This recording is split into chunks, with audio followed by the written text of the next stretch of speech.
네, 이번 시간은 이론 실기 문제 80문제 시작할게요. 1번 노년기의 신체적 특성으로 옳은 것은 1. 순발력이 향상된다. 2. 면역 능력이 향상된다. 3. 질병 회복 속도가 빠르다. 4. 일상생활 수행 능력이 향상된다. 5. 노화가 비가역적으로 진행된다. 정답은 네, 5번이죠. 이게 노화가 비가역적으로 진행된다는 거는 인간의 힘으로 되돌릴 수 없다라는 거예요. 그리고 선생님들 이렇게 뭐 노년기의 신체적인 특성, 소화기계 뭐 이렇게 나오잖아요. 그러면 일단 머릿속으로 좋아지는 거 하나도 없다. 좋아지는 거 하나도 없다 생각을 하고 하면 돼요. 1번에 순발력이 향상되면 좋은 거예요? 안 좋은 거예요? 좋은 거죠. 그러니까 향상이 안 되고 면역 능력이 향상된다. 예, 면역 능력이 향상되면 병도 잘 안 걸리겠죠. 요것도 아니고 질병의 회복 속도가 빠르다. 느리죠. 또 일상생활 수행 능력이 향상된다. 떨어져요. 그래서 노인 장기요양보험의 대상자는 일상생활 수행 능력이 떨어지는 아니면 치매를 갖고 있든지 이런 대상자들만 된다는 거예요. 그래서 일상생활 수행 능력은 떨어진다. 2번 노년기를 건강하게 보내는 방법으로 적절한 것은 1. 영양보조제에 의존한다. 2. 혼자 보내는 시간을 늘린다. 3. 정기적으로 건강검진을 받는다. 4. 가공식품 위주로 식단을 구성한다. 5. 매시간 고강도 운동으로 체력을 증진한다. 정답은 3번이죠. 정기적으로 건강검진을 받는다. 이 영양보조제에 의존하면 좋겠어요? 아니, 안 좋죠. 그리고 노년기에는 사람들을 만나야 돼요. 혼자 보내는 시간이 늘어나면 우울증 걸려요. 그래서 노인분들이 우울증이 많아가지고 이 우울증 때문에 노인 자살률이 많이 늘어난다는 얘기예요. 그래서 사람들을 많이 만나야 되고 5번은 매 시간 고강도 운동으로 체력을 증진한다. 고강도 나오면 틀려요. 그래서 고강도에서 저강도로 이렇게 또 나와요. 저강도. 저에서 거꾸로 고로 가야 되는 거예요. 그래서 고강도는 안 된다라는 거고요. 3번 대상자가 부양 의무자로부터 부양을 받지 못하고 최저 생활을 유지하기 어려울 때 도움을 받을 수 있는 공적 부조 제도는 1. 국민연금제도 2. 고용보험제도 3. 국민건강보험제도 4. 국민기초생활보장제도 5. 산업재해 보상보험제도 몇 번일까요? 4번이에요. 최저생활 나오면 공적 부조 이게 거꾸로 공적 부조가 답이 되고 국민기초생활보장제도가 요 위로 올라갈 수도 있어요. 두 가지를 다 기억을 해야 되는데 최저생활 나오면 우리가 기초생활수급권자들 있잖아요. 그분들한테는 지자체에서 최저생활을 유지할 수 있는 생계급여가 나와요. 그게 한 70몇만 원 정도 되는데 만약에 노령연금이 나온다 그러면 이제 합쳐서 그 비용이 돼요. 뭐 따로따로 이렇게 나오는 건 아니고 그래서 최저생활 유지 나오면 국민기초생활보장제도이다. 이거는 지자체에서 해주는 거예요. 지자체. 그래서 수원의 기초생활수급권자는 수원시에서 부산은 부산에서 제주도는 제주도에서 이렇게 보시면 돼요. 4번 노인 장기요양보험 제도에 관한 설명으로 옳은 것은 1. 주야간 시설급여에 해당한다. 2. 장기요양등급은 1등급에서 3등급까지이다. 3. 안정적 노후를 위한 소득보장을 목적으로 한다. 4. 장기요양보험의 보험자는 국민건강보험공단이다. 5. 장기요양보험 사업은 건강보험심사평가원이 관장한다. 정답은 4번이죠. 장기요양보험은 보험자가 있고 가입자가 있어요. 보험자는 국민건강보험공단 아니면 시험에 공단만 나오는 경우도 있어요. 근데 그거는 뭐 위에 국민연금 이런 게 나오면 공단은 안 나오겠죠. 둘 다 국민연금보험공단, 건강보험공단 이렇게 나와요. 그런데 국민연금이 안 나오고 그냥 공단 이렇게 나오면 그게 답이에요. 그래서 보험자는 공단이고 가입자는 누구예요? 국민이죠. 국민이긴 국민이지만 대통령령으로 정하는 국민이에요. 근데 대통령이 뭐 우리 개개인한테 정해주겠나요? 그건 아니고 이 4대 보험, 사회보험을 들었냐 안 들었냐 이걸 보고 판단하는 거예요. 그래서 불법 체류자는 보험을 못 들잖아요. 그죠? 그래서 외국인이든 뭐 재외 국민이든 내국인이든 뭐든 다 4대 보험, 이 사회보험이 들어져 있으면 지금 5대 보험이죠. 사회보험이 들어져 있으면 다 된다라는 거예요. 그래서 공단이고 1번 주야간 보호는 시설급여예요? 시설이 아니라 재가급여예요. 장기요양 등급은 1등급에서 5등급까지이다. 인지지원 아니에요, 선생님. 왜냐면 이 숫자로 나오는 거는 1등급에서 5등급까지예요. 그래서 몇 등급까지다를 물어보면 꼭 5에서 끝나야 돼요. 5등급 밑에 인지지원 등급이 있어요. 그래서 5등급하고 인지지원 등급은 치매 등급이다 라고 해요. 근데 숫자상으로 몇 등급까지냐 그러면 5등급까지라고 답을 하셔야 돼요. 여기 시험에 8등급, 10등급 막 이렇게 나와요. 5등급이고 안정적 노후를 위한 소득 보장을 목적으로 하는 거는 뭐예요? 안정적 노후를 위한 소득 보장은 국민연금이에요. 그래서 때가 되면 나오잖아요. 소득 보장. 그 다음에 5번은 장기요양보험 사업은 누가 관장을 해요? 자, 선생님 여기 뭐라고 그랬어요? 누가 관장한다. 그쵸? 관장 나오면 관장을 뒤집어 봐요. 그럼 뭐예요? 장관이죠. 의료 쪽으로 관장하는 장관은 보건복지부 장관밖에 없어요. 이거 은근히 잘 나와요, 시험에. 따로 장기요양보험 사업은 누가 관장하냐. 이렇게 해서도 시험 문제 나와요. 그래서 요거는 꼭 기억을 하셔야 돼요. 관장 나오면 이게 변을 빼는 것도 관장이잖아요. 그 관장이 아니라 이거를 누가 관장하냐라고 물어보면 보건복지부 장관이다. 이렇게 기억을 하시면 돼요. 5번 노인 장기요양보험제도의 재원 조달 및 비용 청구에 관한 설명으로 옳은 것은 1. 장기요양보험료와 건강보험료는 통합회계로 관리한다. 1. 재원은 보험료, 국가지원금, 본인부담금으로 구성된다. 3. 장기요양기간은 급여비용을 근로복지공단에 청구한다. 4. 국민건강보험공단은 급여비용을 등급판정위원회에 지급한다. 5. 의료급여 수급권자의 급여비용은 장기요양기관이 부담한다. 정답은 2번이죠.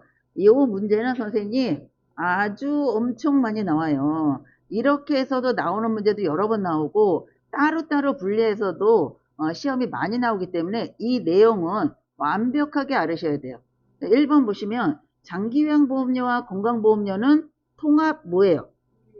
분리? 분리요? 통합이 있고 통합 그러니까 우리가 징수가 있고 회계가 있어요. 그래서 받는 거는 통합으로 징수를 하고 공단에 들어가 공단이에요 여기가. 그러면 여기서 돈을 받았잖아요. 그럼 건강보험공단 장기요양보험 파트 건강보험 파트 장기요양 파트 해가지고 회계는 독립이에요. 독립적으로 건강보험료 받은 거는 건강보험 쪽으로 주고 장기요양보험 받은 거는 장기요양보험에 줘가지고 장기요양보험에 대해서 쓰고 건강보험은 건강보험에 쓸 거 아니에요. 회계는 독립적으로 해라. 징수는 통합이에요. 그래서 요거를 자꾸 바꿔놔요. 예, 독립회계라고 그러고 아니 독립회계는 맞죠? 통합회계라고 그러고 독립징수 이런 식으로 나온다고요. 그래서 통합으로 받아서 징수 회계는 독립적으로 한다. 이거 잊어버리시면 안 돼요. 재원은 보험료가 있고 국가지원금이 있고 본인부담금이 있어요. 본인부담금은 우리가 시설하고 재가가 있죠. 본인부담금은 시설은 20%예요. 재가는 15%예요. 국가는 20%씩이에요. 뭐 재가라고 해서 더 주고 시설이라고 더 주지 않아요. 국가는 때려 죽어도 그거 20%. 이거 잊어버리시면 안 돼요. 국가는 안 바뀌어요. 보험료는 시설 20, 국가 20이니까 나머지는 60%죠. 이 보험료라는 거는 장기요양보험 쪽에 있어요. 그리고 재가는 몇 프로예요? 65%예요. 그래서 보험은 60에서 65%이다. 이러면 또 맞아요. 그런데 이거를 왜 국가가 20% 이게 변동이 없다라고 말씀드리냐면 이 20%를 내고 15%를 내는 사람들이 감경 대상자가 있어요. 본인 부담금 20%를 안 내고 시설은 12%만 내는 사람이 있고 8%만 내는 사람이 있어요. 그러면 이거를 다 보험료, 국가지원금, 본인 부담금 이거를 다 장기요양기관에서 100% 받아야 되는 거예요. 그런데 기초생활수급권자들은 몇 프로의 본인 부담금? 0%예요. 0%. 면제이다. 면제. 그러니까 이 면제되는 20%또 면제되는 이 15% 이거를 어디에서 부담하냐면 국가는 안 변한다 그랬어요. 이 공단보험료에서 바뀌기 때문에 예를 들어서 20%를 내야 되는 기초생활수급권자가 있어서 0%가 되면 이 20%는 여기로 가는 거예요. 보험료로. 그래서 보험료 80%, 국가지원금 20%에서 100%가 장기요양기관, 요양원이나 재가 그쪽으로 지급이 돼야 된다라는 거예요. 3번은 급여 비용이 청구가 있고 지급이 있어요. 그러니까 장기요양기관은 국민건강보험공단에다가 청구를 해요. 돈을 달라고 그래야 될 거 아니에요. 이거 나머지를. 본인 부담금은 본인한테 받는 거예요. 본인 부담금. 그리고 나머지 보험료하고 국가지원금을 누구한테 청구하냐라는 얘기예요. 그래서 청구는 국민건강보험공단에다 청구를 하면 공단은 심사를 해요. 이거를. 심사를 해서 지급을 해요. 어디다 지급을 해요? 청구한 데다 줘야 될 거 아니에요. 장기요양기관에다가 지급을 한다는 거예요. 우리가 보험을 들어서 아파가지고 내가 들은 보험회사에서 받으려고 하면 어떻게 해요? 내가 청구를 하는 거죠. 그러면 보험회사는 그거를 내가 청구했으니까 나한테 주는 거잖아요. 지급을. 요거 잊어버리시면 안 되고요. 그 다음에 5번에 의료급여 수급권자의 급여 비용은 누가 부담을 해요? 의료급여. 여기 기초생활수급자 0%라고 그랬잖아요. 우리 의료급여 수급권자라고 얘기를 해요. 그러면 이 의료급여 수급권자의 급여 비용은 장기요양기관이 부담하나요? 누가 부담해요? 누가 부담해요? 공단이죠. 공단 여기. 공단에서 아까 여기 0% 되면 시설은 이 0%를 합쳐서 80%, 1로 더하기 20%가 돼서 80%라고 했잖아요. 그러니까 의료급여 수급권자의 급여 비용은 장기요양기관은 돈 받는 데잖아요. 그러니까 장기요양기관이 아니라 공단이 부담한다. 이렇게 하면 맞는 거예요. 그 다음에 6번 요양보호 서비스를 제공할 때 대상자의 상태 변화와 약 복용 여부를 파악하는 요양보호사의 역할은 1. 옹호자, 2. 관찰자, 3. 중개자, 4. 정보 전달자, 5. 동기 유발자. 정답은 관찰자의 역할이에요. 요양보호사의 역할이 5가지가 있어요. 요양보호사 역할. 그 중에서 예를 들어 대상자의 상태를 확인해요. 대상자가 본인이 화장실을 왔다 갔다 하다 보니까 갑자기 뭐 그냥 옷에다 놓았어요. 그거는 뭐예요? 내가 관찰한 내용이죠. 그거는 관찰자 역할이에요. 그런데 그 상황을 어디다 시설장한테 제가 서비스를 받고 있는데 시설장한테 보고를 했어요. 보고. 내가 여기 상태 변화를 확인한 거는 뭐라 그랬어요? 관찰자 역할이라 했죠. 이 상태의 변화를 보고를 했어요. 보고한 거는 이 정보를, 이 어르신에 대한 정보를 누구한테 전달했어요? 시설장한테 전달했잖아요. 그래서 정보 전달자의 역할이다. 이거를 잘 구분하셔야 돼요. 그 다음에 7번 노인 장기요양보험 표준 서비스 중 일상생활 지원 서비스 내용에 해당하는 것이에요. 1. 세탁, 2. 체위 변경, 3. 편지 대필, 4. 병원 동행, 5. 의사소통 도움. 정답은 예, 일상생활 지원 서비스는 노인장기요원 표준 서비스에는 뭐 일상생활 지원 서비스 있고 신체에 대한 거, 정서 지원, 또 개인활동 지원 서비스 여러 가지가 있어요. 그 중에서 일상생활 지원 서비스는 취사, 청소, 세탁 요구해주는 거가 일상생활 지원 서비스예요. 그래서 여기에서 해당되는 거는 세탁이죠. 그러면 체위 변경은 뭐예요? 신체적인 거죠. 신체 지원 서비스. 편지 대필은 정서 지원 서비스예요. 정서 지원. 정서 지원에는 상담, 말벗 요런 거가 정서 지원이에요. 그런데 이 편지 대필은 뭐 해야 되냐면 정서 지원 서비스에서 의사소통에 들어가요. 그래서 이 의사소통에는 편지 대필이 나와야 되고 이 편지를 대신 써서 어르신이 글씨를 못 써요. 그런데 자식한테 편지를 써야 되는데 대신 써줬죠. 편지를 대필해서. 그래서 이 어르신의 의사를 가족이 알 수 있게. 그래서 그거는 정서지원 서비스에 들어가요. 이거 의사소통 정서지원이죠. 병원 동행은 뭐예요? 개인활동이죠. 개인활동 지원 서비스는 쉽게 말하면 밖으로 나가는 거. 산책, 병원 동행, 또 그 뭐 관공서 가서 해주든지 아니면 뭐 슈퍼마켓 가가지고 뭘 사러 갔다든지 이런 거 있죠. 그런 거는 다 개인활동 지원 서비스이다. 8번 다음 상황에서 시설 대상자가 침해받은 권리는 대상자의 휴대전화 사용을 제한함, 시설 방문을 왔다며 외부인이 대상자의 방에 불쑥 들어와 사진을 찍고 나감. 1. 차별받지 않을 권리. 2. 신체 구속을 받지 않을 권리.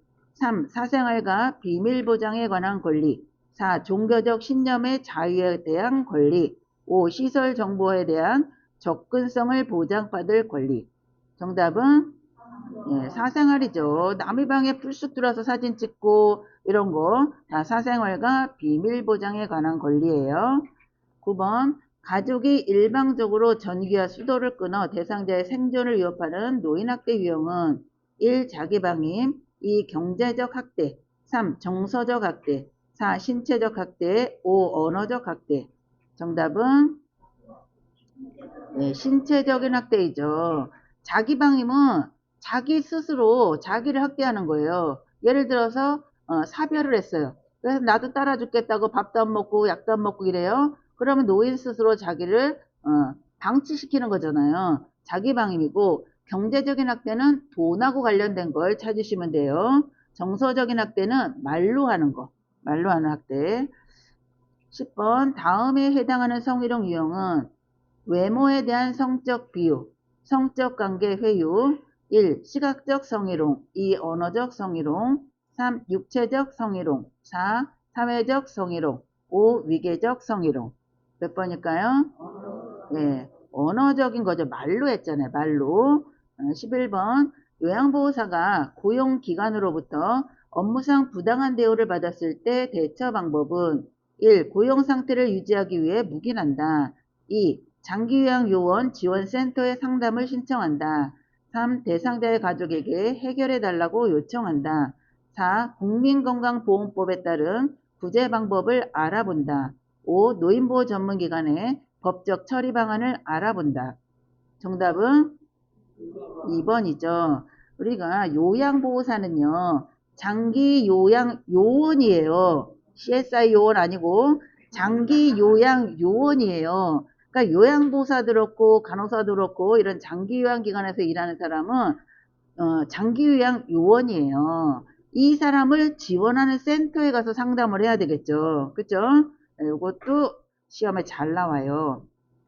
12번 요양보호사가 지켜야 할 직업 윤리로 옳은 것은 1. 대상자와 상호 대등한 관계임을 인식한다.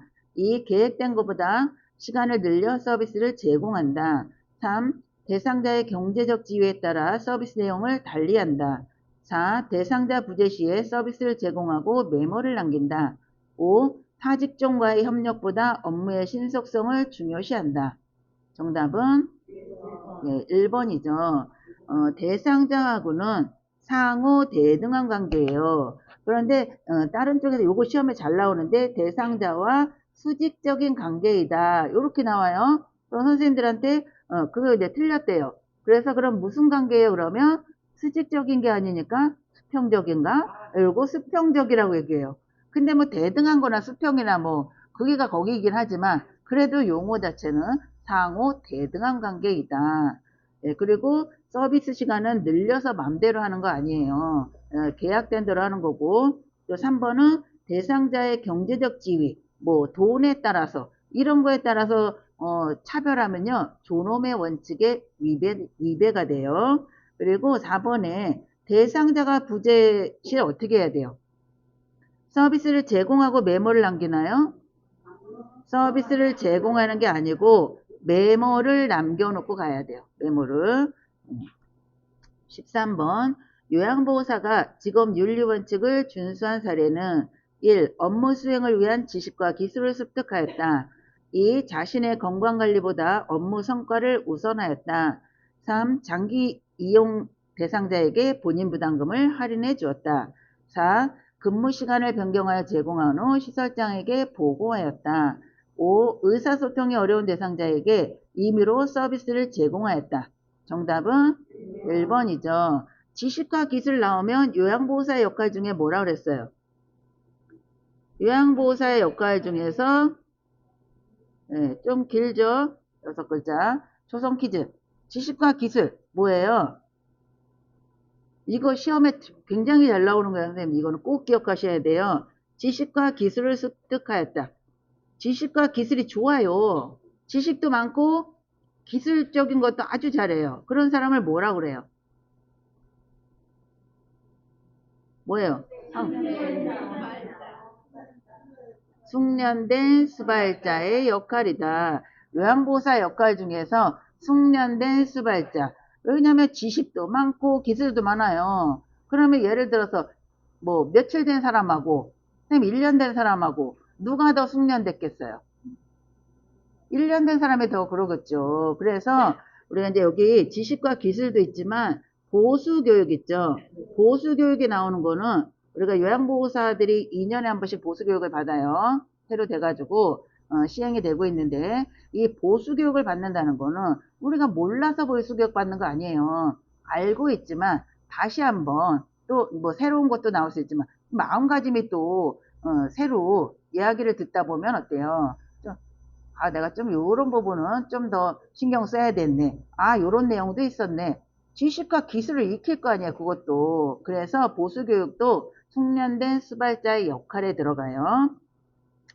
그리고 3번에 장기 요양 이용 대상자에게 본인 부담금 할인해 주면 안 돼요. 이거는 불법이에요, 불법. 본인 부담금은 뭐예요? 시설 20%, 제가 15%. 이게 본인 부담금이죠. 이거는 더 받아도 안 되고 덜 받아도 안 되는 거예요. 그래서 본인 부담금 할인해 달라고 이런 내용 나오면 불법이라고 이야기한다. 이게 답이에요. 또 근무 시간은 맘대로 변경하면 안 돼요. 그 다음에 14번 다음 상황에서 요양보호사의 대처 방법은 동료 요양보호사가 개인적인 용무가 있을 때마다 서비스를 대신 제공해 줄 것을 요청한다. 1. 고민해 보겠다고 하며 대답을 피한다. 2. 직업윤리에 위배된다며 거절한다. 3. 다른 동료 요양보호사를 연결해 준다. 4. 동료 요양보호사에게 별도의 수고비를 요구한다. 5. 개인 용무가 있을 때마다 서로의 부탁을 들어주자고 한다. 정답은 2번이죠. 이런 내용 나오면 다 불법이다, 거절한다 이런 게 답이에요. 15번 다음 상황에서 요양보호사의 대처 방법은 대상자가 낡은 휠체어를 바꾸고 싶은데 형편이 어렵다고 호소를 해요. 1. 직접 구입해 가져다 준다. 2. 휠체어를 대여해주고 사례금을 받는다. 3. 이용할 수 있는 서비스를 안내한다. 4. 다른 대상자가 사용 중인 휠체어를 가져다 준다. 5. 평소 알고 있는 업체에서 구매하도록 권유한다. 정답은 3번이죠. 이거 유인 알선 안 된다고 돼요. 안 된다고 되어 있어요. 16. 대상자의 체위를 변경하다가 손목을 삐어 통증이 있을 때 초기 관리 방법으로 옳은 것은 1. 손목을 강하게 털어준다. 2. 손목을 심장보다 낮게 한다. 3. 손목 부위에 압박 붕대를 감아준다. 4. 손상 직후 손목 부위에 온찜질을 한다. 5. 손목을 굽혔다 폈다 하면서 스트레칭한다. 정답은 3번이죠. 손목을 폈어요. 아파요. 이건 뭔가 문제가 있는 거죠. 그거를 더 털면 어떻겠어요? 통증이 더 많아지겠죠. 그리고 혹시라도 문제가 있으면 부어요. 그래서 그런 경우는 심장보다 높게 해줘야 되고 압박 붕대를 감아서 그것도 너무 세게 감으면 안 돼요. 압박 붕대라는 거는 탄력 붕대, 탄력 붕대. 그래서 힘줘서 감으면 완전히 쪼여가지고 혈액순환이 안 돼요. 그래서 이 압박 붕대를 감아준다는 거는 감아서 고정을 시키는 거예요. 그래서 3번이 맞고, 손상 직후에는 온찜질이 아니라 초기에는 냉찜질이에요. 17번 요양보호사의 결핵감염 예방을 위한 방법으로 옳은 것은 1. 잠복결핵 대상자와 접촉하지 않는다. 2. 3개월마다 결핵 진단검사를 받는다. 3. 결핵 대상자가 입었던 옷은 소각한다. 4. 결핵 대상자를 돌보기 전 항바이러스제를 복용한다. 5. 결핵이 의심되는 대상자를 돌볼 때는 마스크와 장갑을 착용한다. 정답은 5번이죠. 잠복결핵 대상자는 뭐예요? 잠복결핵 대상자와 접촉하지 않는다 그랬죠. 잠복결핵 대상자는 뭐예요? 결핵, 예전에 알았다는 게 아니라 결핵균이 활동성이 있으면 전염을 시키는 거예요. 균이 활동을 하면 다른 사람한테 전염을 시켜요. 그런데 우리가 결핵은 폐결핵만 있나요? 폐결핵만 있다 그러면 틀려요. 신장에도 있고 뼈에도 있어요. 근데 이 결핵이 폐결핵은 호흡기 감염이에요. 우리가 숨을 쉬면 이 결핵균이 이 기도를 여기 폐에서 기도를 통해서 나올 거 아니에요. 그래서 상대방한테 옮기는 거예요. 근데 활동성이 없으면 안 옮겨요. 그러니까 활동성이 없는 사람이 잠복결핵 대상자예요. 그래서 우리가 야간 근무를 하는 사람들 있잖아요. 이런 사람들은 잠복결핵 이게 특수검진이라고 그래가지고 입사할 때 잠복결핵 검사를 해요. 왜 그러냐면 잠복결핵을 갖고 있는 대상자는 막 피곤하고 막 이렇게 하면 힘이 들면 이 결핵균이 면역력이 떨어지고 막 이러다 보면 어때요? 다시 활동성으로 바뀔 수가 있죠. 그러면 남한테 옮기잖아요. 그냥 잠복결핵 있는데 계속 야간 근무를 하고 그랬는데도 검사를 안 해요. 그러면 이 사람이 활동성이 된지 안 하는지 알 수가 없잖아요. 그래서 이렇게 야간 근무하는 사람은 야간 근무를 시간이 좀 오래된다. 이러면 1년에 한 번씩 검진을 해야 돼요. 예, 그래서 이 잠복결핵 대상자는 전염력은 없어요. 그래서 접촉하지 않는다 그러면 틀리는 거예요. 그렇다고 뭐 결핵 검사를 3개월마다 한 번씩 받는 건 아니고 결핵 대상자와 접촉을 했을 때 그때 엑스레이 검사를 해요. 그리고 결핵 대상자가 입었던 옷은 소각한다. 맞아요, 틀려요? 틀리는 거죠. 어차피 5번이 맞았으니까. 예, 결핵 대상자는 가래 있잖아요. 가래. 그거를 해서 객담으로 해서 이렇게 옮겨요. 결핵 대상자의 물건이나 옷은 만져도 돼요. 만져도 돼요. 그래서 이 결핵 대상자가 입었던 옷은 분리해서 세탁을 하면 하지 소각은 안 해요. 예, 그리고 이 결핵균은 또 햇빛에 약해요. 이게 좀 세잖아요. 결핵은 2급 감염병이에요. 굉장히 센 거예요. 그런데 햇빛에 약해요. 그래서 대상자의 이불, 이거는 햇빛에 말린다. 햇빛에 말리면 결핵균이 빨리 죽어버려요. 그래서 결핵이 의심되는 대상자를 돌볼 때 내가 결핵에 걸렸으면 대상자를 돌보면 안 되죠. 근데 대상자가 결핵에 걸렸다 그러면 보호장구를 착용하고 보면 돼요. 그래서 마스크와 장갑을 착용한다. 18번 설사를 하는 대상자를 돕는 방법으로 옳은 것은 1. 복근 강화 운동을 하게 한다. 2. 카페인 음료를 마시게 한다. 3. 우유 섭취량을 늘리게 한다. 4. 고섬유질 음식 섭취를 제한한다. 5. 설사 초기부터 지사제를 복용하게 한다. 정답은 4번이죠. 이것도 시험에 잘 나와요. 왜냐하면 변비가 있는 사람은 변비가 있는 사람들은 섬유질이 많은 음식을 먹어야지 변이 잘 나와요. 근데 지금 설사잖아요. 변이 막 물변이 계속 나오고 있는데 거기다 섬유질이 있는 음식을 주면 난리 나죠. 그래서 섬유질 음식 섭취는 제한이 맞고요. 설사하는데 복근 강화 운동하면 어떻게 되겠어요? 더 나오겠죠. 그죠?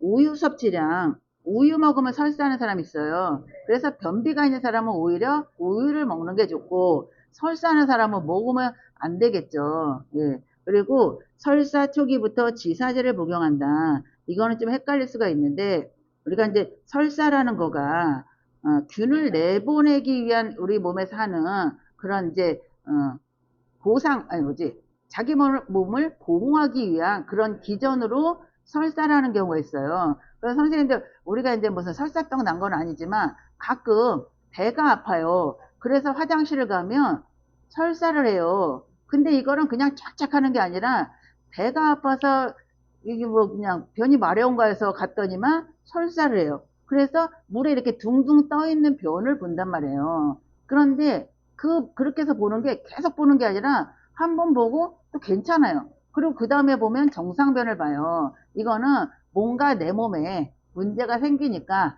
이 나쁜 균을 밖으로 내보내기 위해서 어떻게 내보내요? 소변 아니면 대변으로 내보내야 되잖아요. 그래서 설사라는 기전을 통해서 이게 나오기 때문에 근데 그거를 균을 내보내야 되는데 거기다 지사제를 먹어버리면 막아버리는 거잖아요. 못 나오게.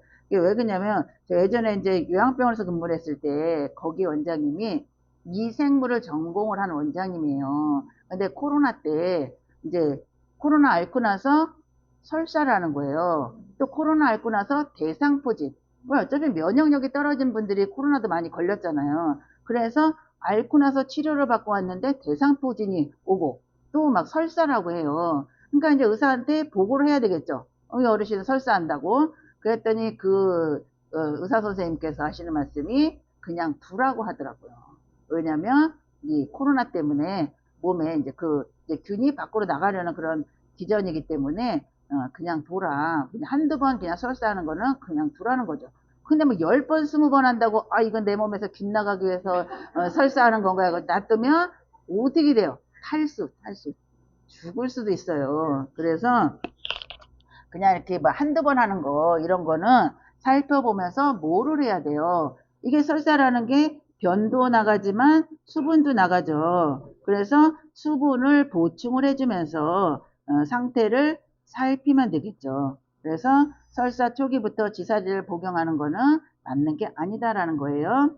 19번 노화로 간 기능이 변화되어 나타날 수 있는 것은 1. 약물 대사 능력 감소 2. 위산 분비 감소 3. 지방 흡수 증가 4. 타액 분비 증가 5. 칼슘 흡수 증가 몇 번이에요?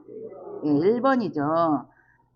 나이가 들면 간 기능도 떨어지고 간이 해독작용을 잘 못해요. 또 신장 기능도 신장이 제 기능을 잘 못해요. 그래서 약물 대사 능력이 감소하기 때문에 나타나는 게 또 뭐다? 약물 중독 노인분들 약을 엄청 많이 드세요. 그런데 필요한 것만 놔두고 나머지는 또 배출이 되고 해야지 계속 먹잖아요 약을. 그런데 먹기만 하고 배출이 안 되면 어떻게 되겠어요? 몸 안에 쌓이겠죠. 그래서 약물 중독 상태가 된다. 요거 꼭 기억하세요. 시험에 잘 나와요.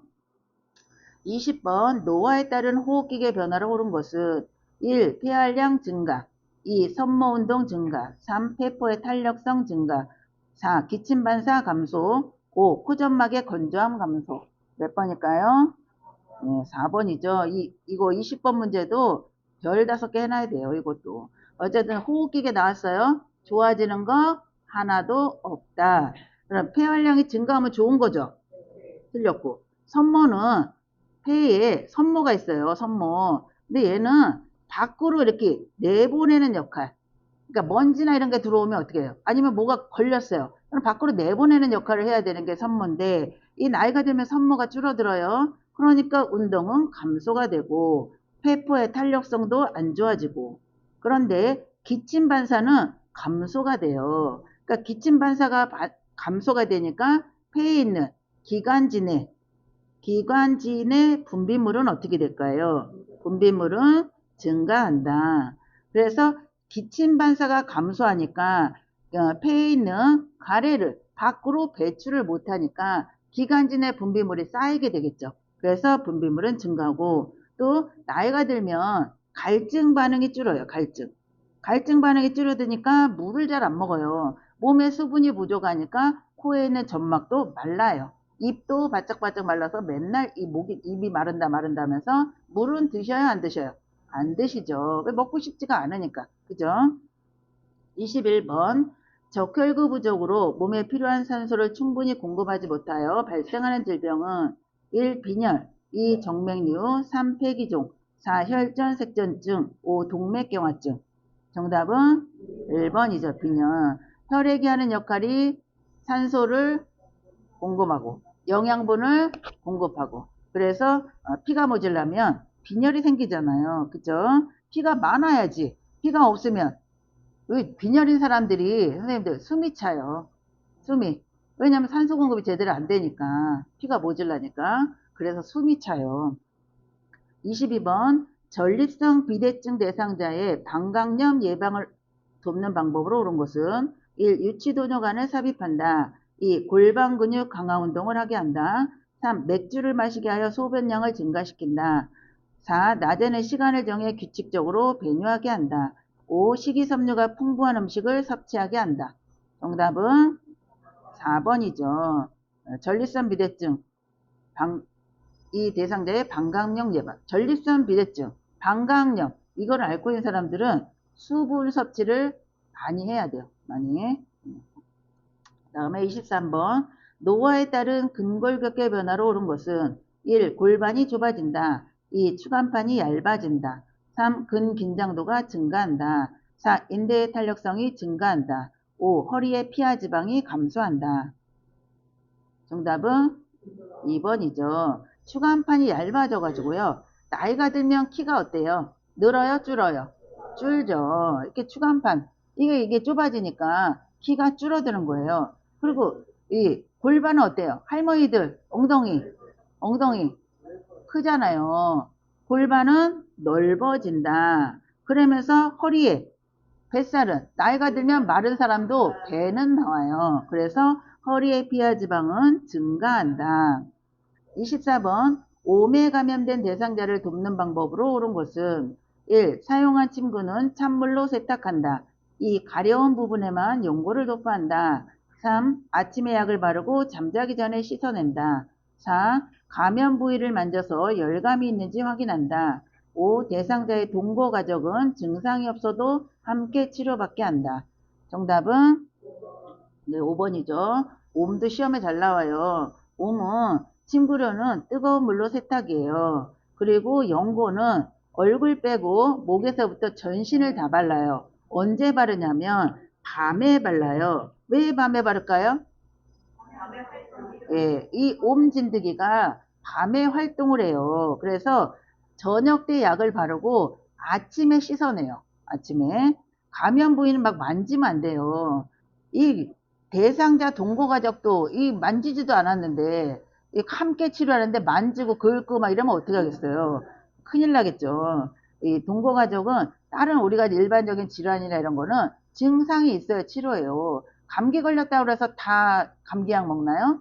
아니잖아요. 콧물이 나야 콧물약 먹고 기침을 해야 기침약 먹잖아요. 그런데 옷만 증상이 없어도 함께 치료를 해야 된다는 거예요. 25번 다음에서 설명하는 질병은 주의력 저하와 인지기능 장애가 수시간 내지 수일에 걸쳐 급격히 발생한다. 증상의 호전과 악화가 반복되고 대체로 회복된다. 1. 선망 2. 파킨슨병 3. 척수 손상 4. 추간판 탈출 5. 알츠하이머병 정답은 선망이죠. 26번 노화에 따른 시각계 변화로 옳은 것은 1. 눈부심이 증가한다. 2. 결막이 두꺼워진다. 3. 각막 반사가 증가한다. 4. 눈물의 양이 많아진다. 5. 동공의 크기가 커진다.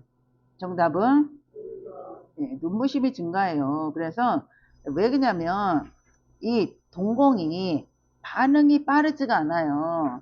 어두운 곳에 가면 동공이 열려요. 그죠? 근데 우리가 밝은 곳에 가면 눈이 부시니까 동공이 쪼그라들어야 되는데 이게 작용이 빨리빨리 안 되니까 예를 들어서 조금 어두운 데 있다가 밖으로 나가봐요. 눈부셔서 못 계셔요. 그래서 눈부심이 증가하고 각막 반사는 떨어져요. 그래서 노인분들이 자꾸 눈곱 끼고 이러잖아요. 그럼 먼지가 들어가려고 그러면 우리는 빨리 눈을 감아버리잖아요. 근데 그게 잘 안 되니까 이 눈곱도 잘 끼고 자꾸 눈병이 나요. 눈물의 양은 어때요? 줄어드니까. 근데 그래요. 노인분들 아우 자꾸 눈물이 난다고. 이게 자꾸 뻑뻑하고 말이니까는 불편하니까 눈물이 나오잖아요. 근데 노인분들이 뭐를 많이 넣어요? 인공 눈물 많이 넣잖아요. 그래서 눈물의 양이 적어지기 때문에 눈이 뻑뻑하고 이런 상황이 되기 때문에 눈물의 양은 적어진다. 27번 우울증 대상자를 돕는 방법으로 옳은 것은 1. 사회적 활동을 줄이게 한다. 2. 햇볕을 쬐며 걷기 운동을 하게 한다. 3. 곧 괜찮아질 것이라고 위로한다. 4. 대상자의 감정 표현을 자제하게 한다. 5. 항우울제 음량을 늘려야 한다고 말한다. 정답은 2번이죠. 우울증의 사람은 산책을 해야 돼요. 그 사람들하고 자꾸 만나야 돼요. 그런데 3번은 곧 괜찮아질 것이라고 위로한다. 우울증은 말보다는 그냥 옆에 있어주고 이렇게 하는 게 오히려 더 도움이 된다는 거예요. 뭐 괜찮아져. 다른 사람들 다 겪어. 뭐 이랬다가는 안 돼요. 도움이 안 된다라는 거죠. 그냥 햇볕 쐬며 걷는 거 이런 게 좋다라는 거죠. 28번 당뇨병 대상자의 발 관리 방법으로 옳은 것은 1. 발톱 양끝을 둥글게 자른다. 2. 티누는 손톱깎이로 잘라낸다. 3. 뜨거운 물로 자주 족욕을 한다. 4. 발가락이 노출되지 않게 양말을 신는다. 5. 발을 씻은 후 발가락 사이에 물기를 남겨 습기를 유지한다. 정답은 4번이죠. 당뇨병 대상자들은 상처가 잘 회복이 안 돼요. 그래서 상처 나면 큰일 나요. 발톱은 둥글게가 아니라 일자로 잘라야 돼요. 일자로 자른다. 티눈을 손톱깎이로 자르다가 상처 나고 이러면 안 되겠죠. 티눈은 병원 가서 치료해야 돼요. 그리고 당뇨 환자들은 족욕을 하면 안 돼요. 우리가 족욕물의 온도는 막 35, 40도 이렇게 하면 뜨뜻하잖아요. 그 족욕하고 나면 어때요? 물에 담갔던 부분은 빨갛잖아요. 근데 이 당뇨인 사람들은 감각이 둔해져요. 뜨거운 거, 차가운 거에 대한 거. 뜨거운지 모르고 있다가 이게 이제 화상을 입어버리면 상처가 회복이 안 돼요. 치료도 잘 안 되고 그러다 보면 잘못해서 다리를 절단해야 되는 경우도 있어요. 그래서 족욕은 안 하는 게 좋고요. 발가락이 노출되면 어떻게 돼요? 부딪히는 대로 상처가 날 거 아니에요. 그래서 슬리퍼 신으면 안 돼요. 운동화를 신어야 되고 양말을 신어주고 그럼 부딪히더라도 상처가 덜 나겠죠. 그래서 이 당뇨 환자들은 여름철에 맨발로 그 뭐야 거기 해변가 이런 데 가다가 다니다가 뭐 찔리고 이러면 큰일 나는 거예요. 그 5번은 발을 씻은 다음에는 발가락 사이 물기는 깨끗이 없어야 되겠죠. 습하면 습진 생기죠. 그게 바로 또 상처가 돼버리잖아요. 29번 노인에게 권장되는 영양관리 방법으로 옳은 것은 1. 수분 섭취를 제한한다. 2. 간헐적으로 단식을 한다. 3. 단순당이 많은 음식을 선택하여 섭취한다. 4. 1일 에너지 필요량 이상의 칼로리를 섭취한다. 5. 고기, 생선, 달걀, 콩 중에 하나 이상을 매일 섭취한다. 정답은 5번이죠. 수분 섭취 6잔에서 8잔 정도는 드셔야 돼요.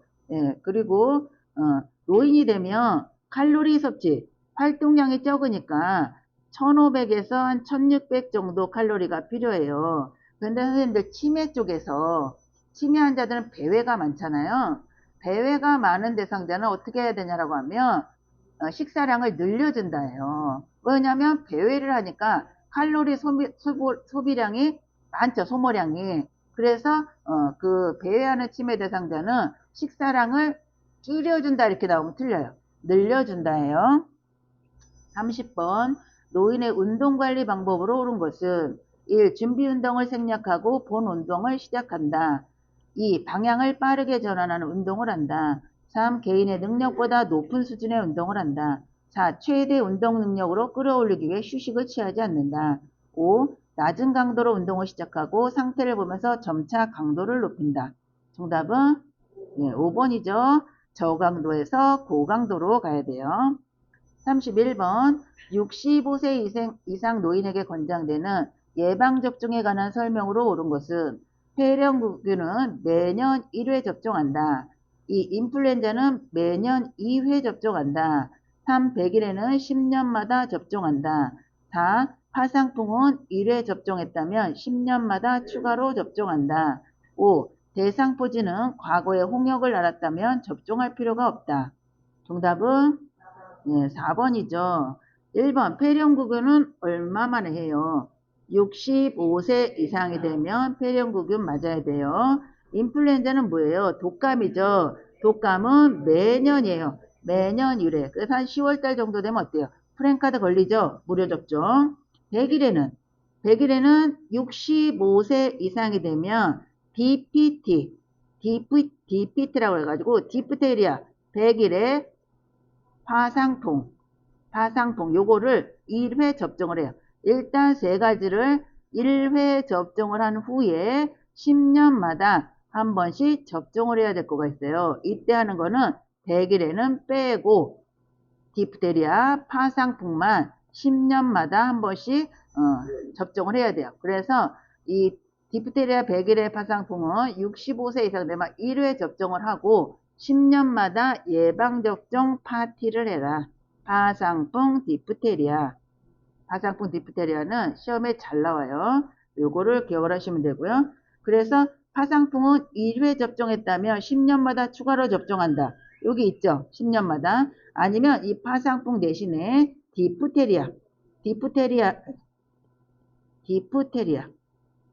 디프테리아는 1회 접종했다면 10년마다 추가로 접종한다. 이게 또 나오겠죠. 잘 나와 이거는.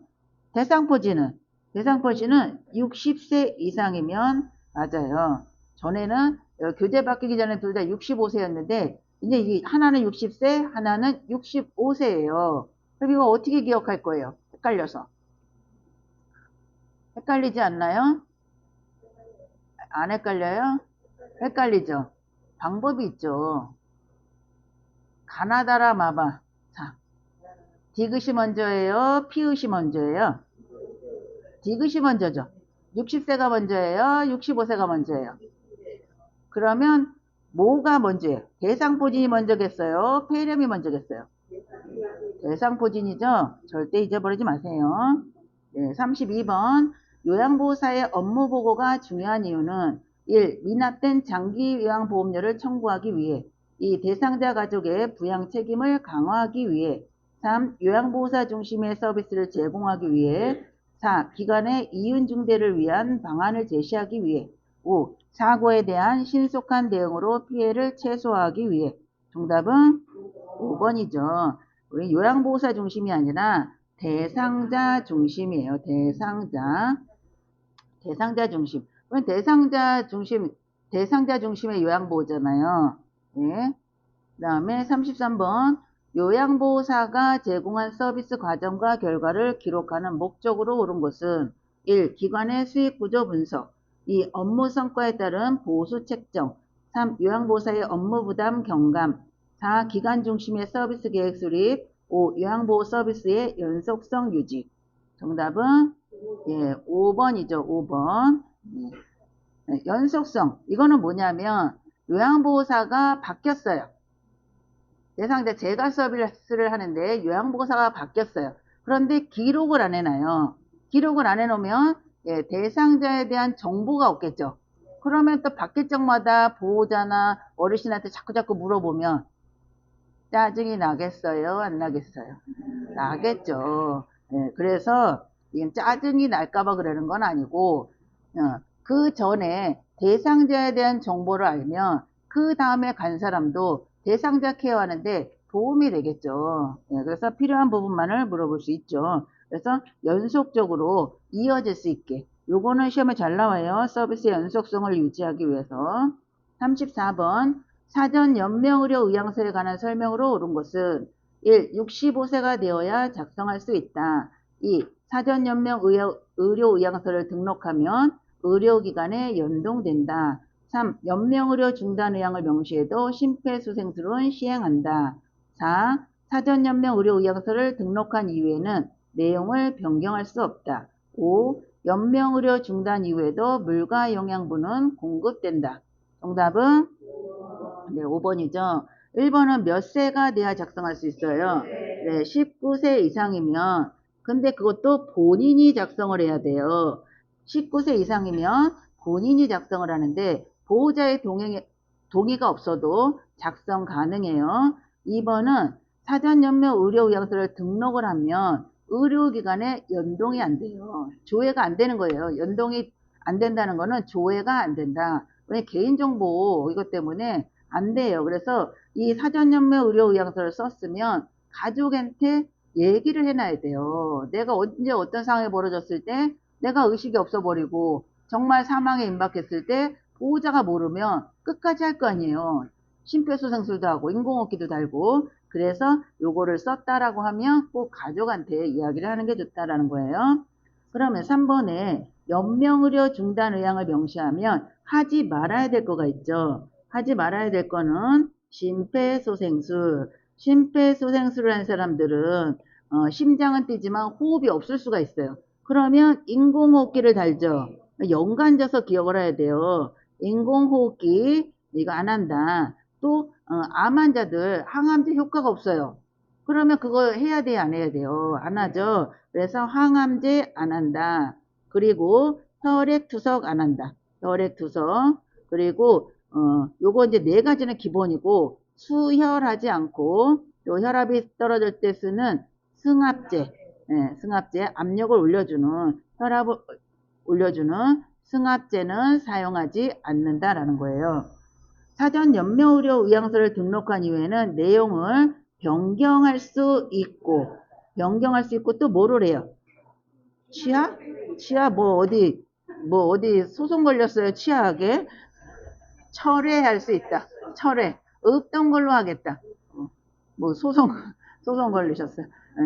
그래서 변경할 수도 있고 변경은 예를 들어서 내가 이건 안 해요. 심폐소생술 인공호흡기 항암제 혈액투석 수혈 안 해요. 근데 나는 수혈까지는 하겠다. 그러면 요 내용을 변경하면서 수혈은 하겠다. 이거 표시하면 되겠죠. 그거는 변경이고 아예 그냥 겁나 안 하고 싶어. 없던 걸로 할게요. 된다는 얘기예요. 철회. 가능하다는 얘기예요. 그런데 연명의료 중단 이후에도 해줘야 될 게 있어요. 그건 뭐냐? 물과 영양분. 그리고 굶어 죽을 수는 없잖아요. 그쵸? 물과 영양분, 그리고 기본적인 산소, 콧구멍에다 끼는 거, 기본적인 산소, 또 뭐를 해줘요? 암 환자 많다 그랬죠. 통증은 해결해 줘야 된다는 거예요. 아이, 진통제. 그러니까 통증은 해결해 줘야 되잖아요. 그래서 진통제는 줘야 된다라는 거예요. 35번 다음에 해당하는 임정적응 단계는 자신의 병을 인식하면서도 이를 사실로 받아들이려 하지 않음, 진단이 틀렸다는 생각으로 여러 병원을 다니며 진료를 받음, 1. 부정, 2. 분노, 3. 타협, 4. 우울, 5. 수용. 어떤 걸까요? 네, 부정이죠. 예, 퀴블로로스의 임종적응 단계가 5단계로 이루어져 있어요. 그런데 시험에 모든 사람이 이 단계를 순차적으로 똑같이 겪는다라고 나오면 맞아요, 틀려요? 틀려요. 이 밑으로 가다가 다시 올라갔다가 다시 내려올 수 있어요. 응? 그래서 이런 과정으로 대부분은 겪지만 모든 사람이 같지는 않다는 거예요. 예. 그런데 여기서는 이제 여러 병원을 다니면서 진료를 받아요. 그러면서 다른 사람은 다 죽어도 나는 안 죽어. 나는 안 죽어. 이런 생각하는 것도 부정이에요. 분노는 뭐예요? 분노하는 거는 이게 먼저 화가 나겠죠. 어? 화가 나요. 그래서 뭐라 그래요? 왜 하필이면 나야? 그리고 왜 하필이면 지금이야? 이렇게 한단 말이에요. 그런데 이 분노 단계에서는 주변 사람들한테 막 화를 내요. 근데 이게 화를 내는 거가 가족에게만 국한되는 게 아니라 아주 그냥 보이는 대로 화를 내요. 근데 이게 왜 그러냐면 대상자가 관심을 끌기 위해서예요.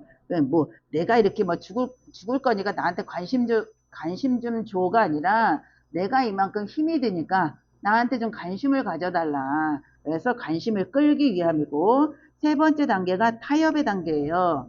타협은 이제 뭐 알겠어. 나 이제 암에 걸렸어. 얼마 3개월밖에 못 산다고 통보를 받았어요. 그런데 죽고 싶어요? 안 죽고 싶어요? 안 죽고 싶죠. 그러면 어떻게 해야 돼요? 교회 가서 아니면 성당 가서 기도해야 되잖아요. 드라마 같은 데 보면 어때요? 기도하잖아요. 근데 이거는 진짜 죽고 싶어서 가는 거예요? 아니죠. 살고 싶어서 가는 거잖아요. 그래서 타협의 단계는 삶이 조금이라도 연장되길 바라는 의미에서 해요. 그래서 뭐라고 얘기하냐면 우리 아들이 장가 갈 때까지만 살게 해주세요. 우리 손주가 대학 갈 때까지만 살게 해주세요. 이런 내용이 있으면 이거는 타협의 단계예요. 근데 우리 아들이 애인이 없어요. 언제 장가 가겠어요? 기약이 없어요. 우리 손주가 1살이에요. 대학 갈 때까지만 살게 해달래요. 그럼 뭐야? 한 19년 살겠다는 거잖아요. 3개월밖에 못 산다는데. 그럼 이거는 죽기 싫다는 얘기예요. 그래서 삶이 조금이라도 더 연장되길 바라는 의미에서 하는 단계가 타협이다. 우울의 단계는 근심, 슬픔 이런 단어가 나와요. 근심, 슬픔. 이 우울의 단계는 아까도 말씀드렸지만 말로 하는 위로보다는 옆에 있어주는 그런 위로가 더 도움이 된다라는 거예요. 그래서 근심, 슬픔 나오면 우울이에요. 마지막은 수용의 단계예요. 수용의 단계는 체념의 단계이다. 체념, 포기에 포기. 체념자가 나오면 수용의 단계이고, 그래서 이때 나타나는 거 뭐다? 뭐라고 얘기하냐? 땡벌. 땡벌 노래 뭐예요? 나는 지쳤어. 난 이제 지쳤어요. 땡벌 있잖아요. 이거 땡벌, 땡땡, 땡땡. 그래서 나는 지쳤어. 이런 용어가 나와요. 우리 교재에는 바뀐 거에는 이런 용어들은 안 나와요. 우리 아들이 장가 갈 때까지 나는 지쳤어. 이런 거 안 나오는데 예전 교재에는 있어요. 그래서 시험에 나올 수가 있어요. 이런 게 배우지도 않았는데 나왔다 그러면 선생님들은 뭐라 그러겠어요? 어우, 시험이 너무 어렵게 나왔어. 이렇게 얘기하겠죠. 그죠? 근데 나는 지쳤어. 이게 이제 지쳐서 더 이상은 이제 의욕가 없는 거예요. 체념의 상태이다. 라는 거예요. 이렇게 해서 키블로로스가 얘기하는 임종 적응 단계 5단계예요. 그 중에 여러 병원을 다니며 진료를 받는 거는 믿을 수가 없으니까 더 큰 병원 가서 확답을 받으려고 하는 거죠. 부정의 단계이다. 36번 보실게요. 치매 대상자의 식사를 돕는 방법으로 옳은 것은 1. 대상자와 함께 생선 가시를 바른다. 2. 투명한 유리 접시에 음식을 담아준다. 3. 의치가 느슨하면 의치를 빼고 식사하게 한다. 4. 평소에 좋아하는 드라마를 보면서 식사하게 한다. 5. 식탁 위에 소금을 놔두고 간을 스스로 맞추게 한다. 정답은 예. 일반 어르신은 의치가 느슨하면 이렇게 약간 고정을 시켜서 의치 고정하는 거 있잖아요. 그 치약같이 생겨가지고 짜서 이렇게 고정시키는 거 그런 걸로 하는데 치매 대상자들은요 의치가 느슨하면 이게 이 덜렁거리는 거를 인지를 못해요. 그래서 음식을 먹다가 이 음식이랑 같이 틀니가 넘어가면 어떻게 되겠어요? 기도가 막히겠죠. 그래서 차라리 빼고 식사하게 한대. 치매일 때. 그리고 1번은 대상자와 함께 생선 가시를 바르는 게 아니라 치매 대상자는 뭐 식욕이 많은 사람도 있어요. 너무 이제 드셔서 문제인 사람도 있지만 식사를 안 하려는 사람은 여기 식탁에 앉았는데 요양보호사가 생선가시 바르고 있어요. 쳐다보고 있으면 입맛이 없어져요. 그래서 생선가시나 뼈 이런 거는 다 가시를 바르고 뼈 제거한 다음에 식탁에 앉으면 바로 식사할 수 있게 한다 그러면 맞아요. 근데 같이 앉아서 가시 바르고 이거는 안 된다는 얘기예요. 2번은 투명한 유리 접시보다는 대접이 좋죠. 그래서 뭐보다는 뭐가 좋다. 접시보다는 대접이 좋다. 이런 거는 이제 거꾸로 뒤집어 놓죠. 대접보다 접시가 좋다. 그러면 맞아요? 틀려요? 틀리죠. 너 평소에 좋아하는 드라마를 보면 어떻게 식사하는데 드라마를 보면 고개를 들죠. 그러면 기도가 열려요. 사례가 걸리기 때문에 안 된다는 거고요. 식탁 위에 소금을 왜 놔두면 안 돼요? 나이가 들면 단짠, 단맛, 짠맛 이게 저하가 돼요. 그런데 치매 대상자는 인지가 떨어지죠. 그러니까 이게 짠지 어쩐지 몰라요. 내가 싱겁다고 느껴지니까 식탁 위에 간장이나 소금 있으면 그냥 막 넣어요. 그래서 치매 대상자 식사 도움에는 식탁 위에 소금과 간장을 두지 않는다. 이게 답이에요. 37번. 입맛이 없는 대상자의 식사를 돕는 방법으로 옳은 것은 1. 혼자서 조용히 식사하게 한다. 2. 가벼운 운동을 한 후 식사하게 한다. 3. 감칠맛 나는 단 음식 위주로 제공한다. 4. 비슷한 색깔의 여러 가지 반찬을 제공한다. 5. 반찬을 모두 잘게 썰어 먹기 좋게 제공한다. 정답은 2번이죠. 혼자 식사하면 입맛이 있겠어요? 없겠어요? 없죠. 가벼운 운동을 한 다음에 좀 움직이게 한 다음에 식사를 하면 좀 입맛이 나겠죠. 예. 그리고 반찬 모두 잘게 썰으면 어떻게 돼요? 모양이 잡혀 있어도 먹을까 말까인데 다 잘게 썰으면 입맛이 없어요. 먹고 싶은 생각이 안 나요. 38번. 가루약을 복용하는 대상자를 돕는 방법으로 옳은 것은 1. 복용 중인 물약에 섞어준다.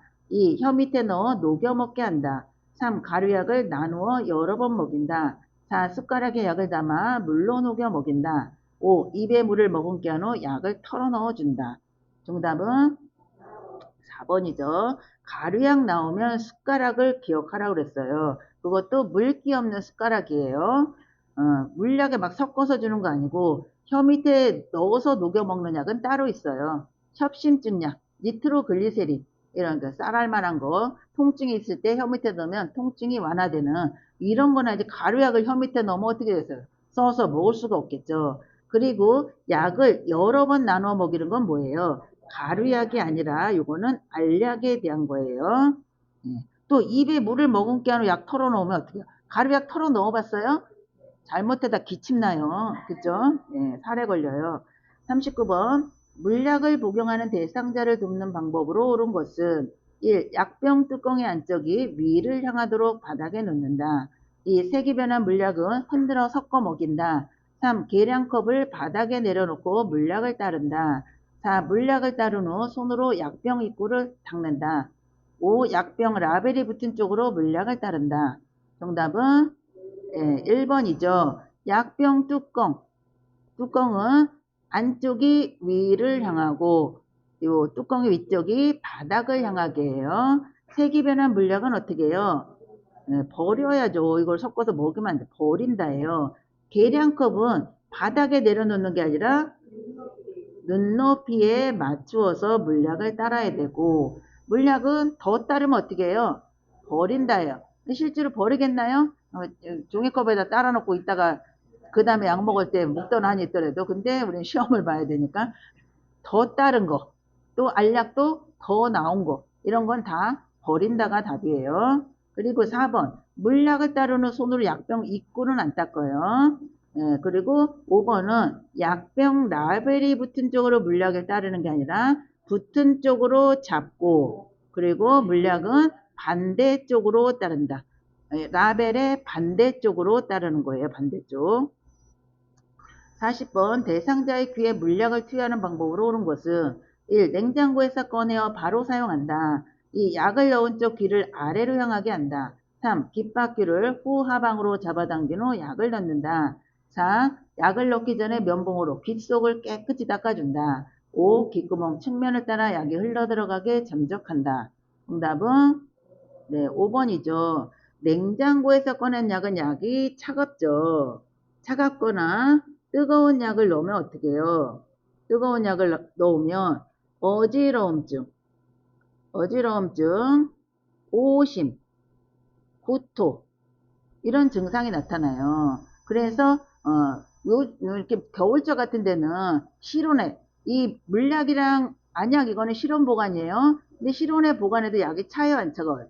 차갑죠. 그래서 그렇게 차가울 때는 이렇게 차가운 약을 넣어주면 어지러움증, 오심, 구토가 나타나기 때문에 손으로 약병을 잡거나 아니면 미지근한 물, 따뜻한 물에다가 약병을 담갔다 넣어줘야 되는 거예요. 냉장고에 꺼내서 바로 사용하면 안 되겠죠. 그리고 약을 넣으려면 약을 넣을 적 귀가 아래로 가 있으면 약을 넣을 수 있나요? 위로 해야 되겠죠. 그런데 우리가 이제 양쪽 귀, 한쪽 귀에 뭐 왼쪽 귀에 문제가 있다면 왼쪽 귀가 위로 향하게 해서 약을 넣고 5분간 누워 있어요.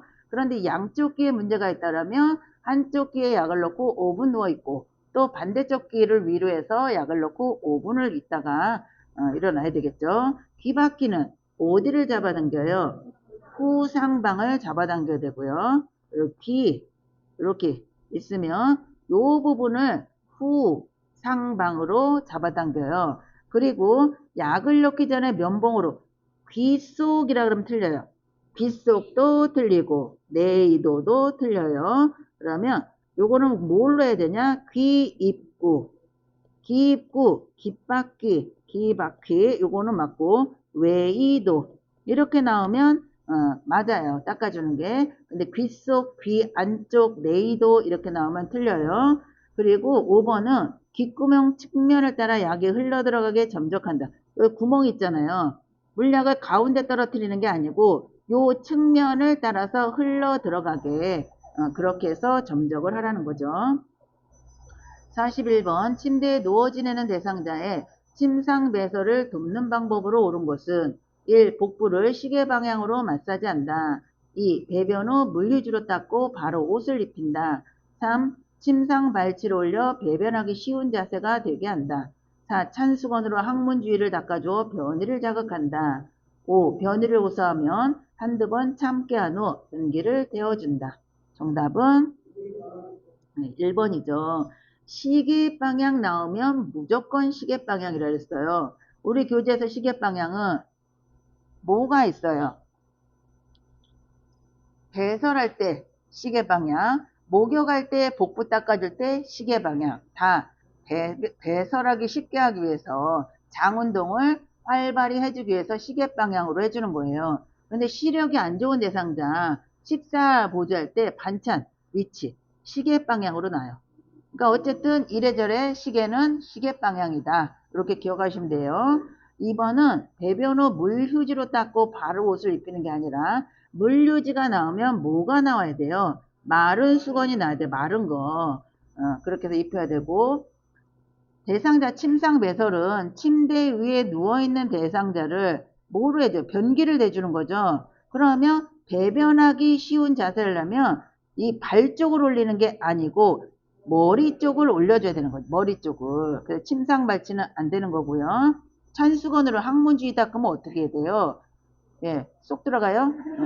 변이를 자극하는 게 아니라 있던 변이도 없어진다. 그쵸? 쏙 들어가요. 5번. 변이를 호소하며 이렇게 참게 하는 게 아니라 즉시 배설하게 해준다. 즉시 배설하게 해준다.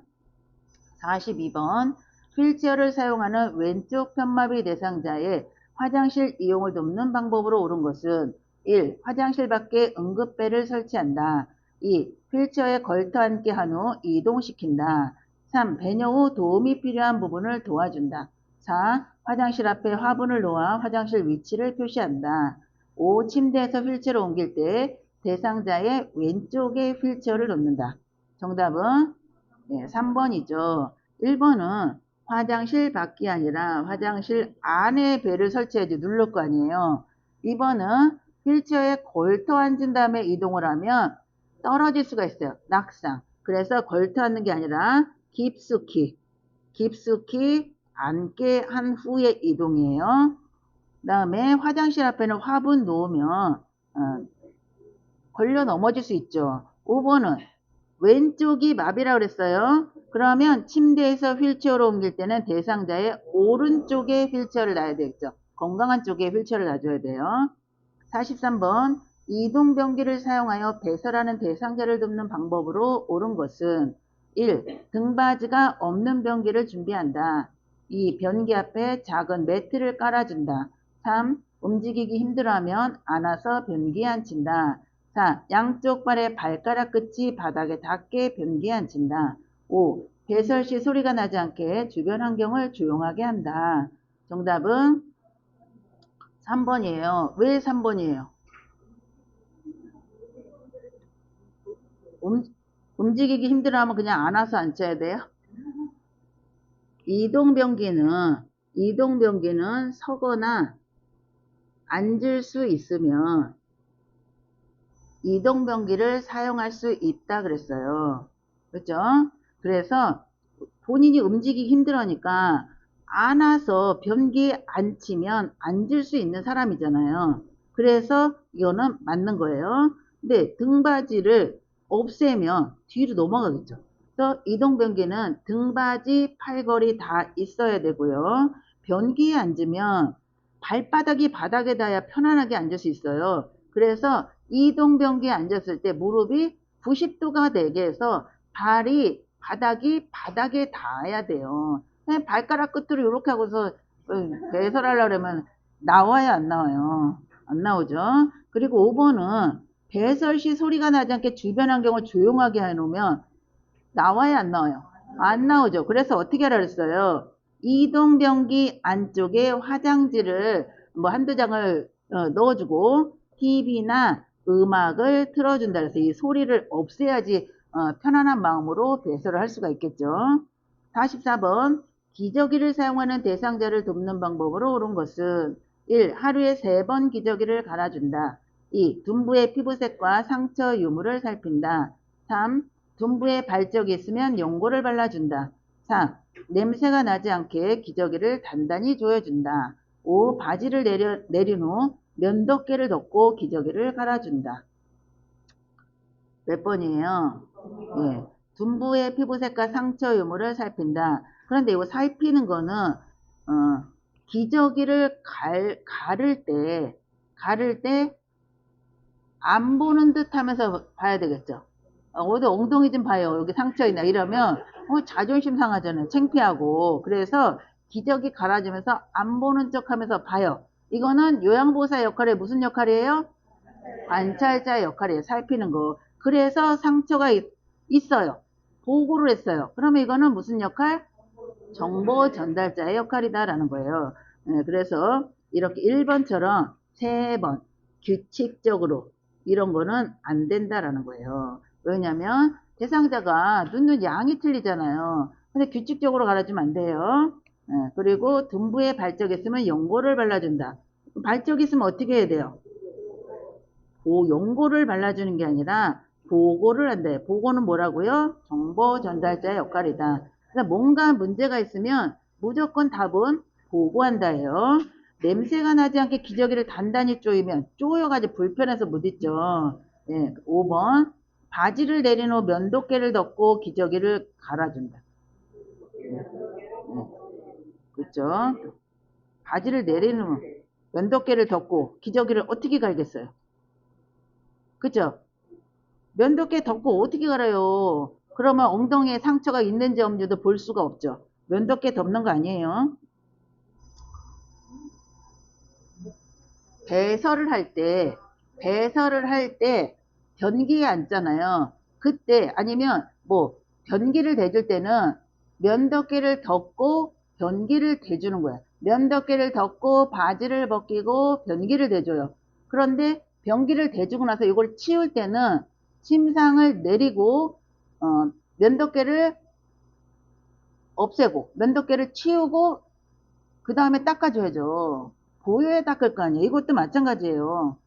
기저귀 가를 때는 덮고선 어떻게 갈아요. 그리고 덮어놓은 상태에서 어떻게 엉덩이를 발진이 있는지 피부에 상처가 있는지 살필 수가 없다는 거예요.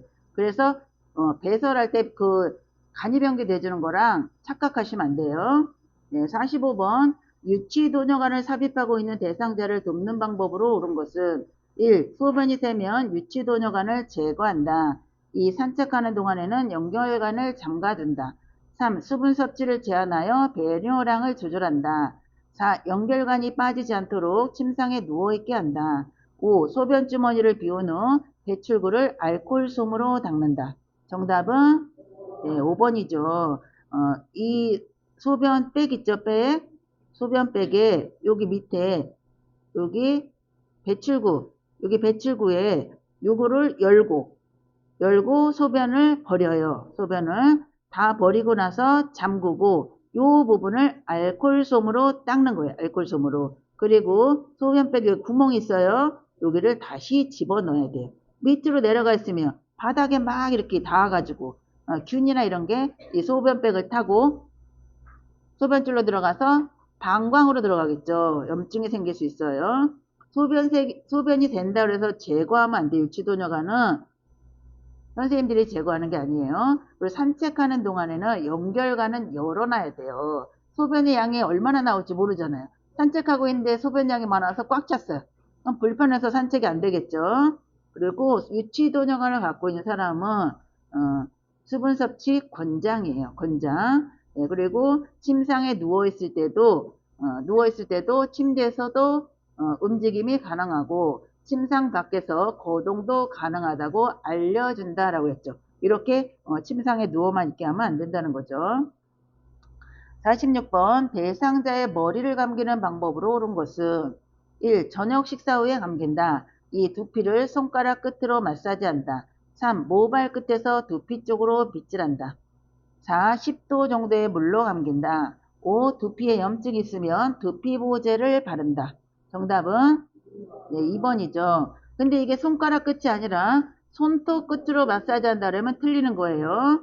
그리고 3번은 모발 끝에서 두피 쪽으로 빗질한다는데 두피에서 모발 끝으로 하는 거죠. 근데 시험을 보려고 그러면 긴장을 하니까 이 모발 끝이 이 머리카락 끝이 아니라 이 두피를 여기를 모발 끝이라고 착각을 해가지고 이걸로 답하는 사람도 있어요. 이거는 뭐예요?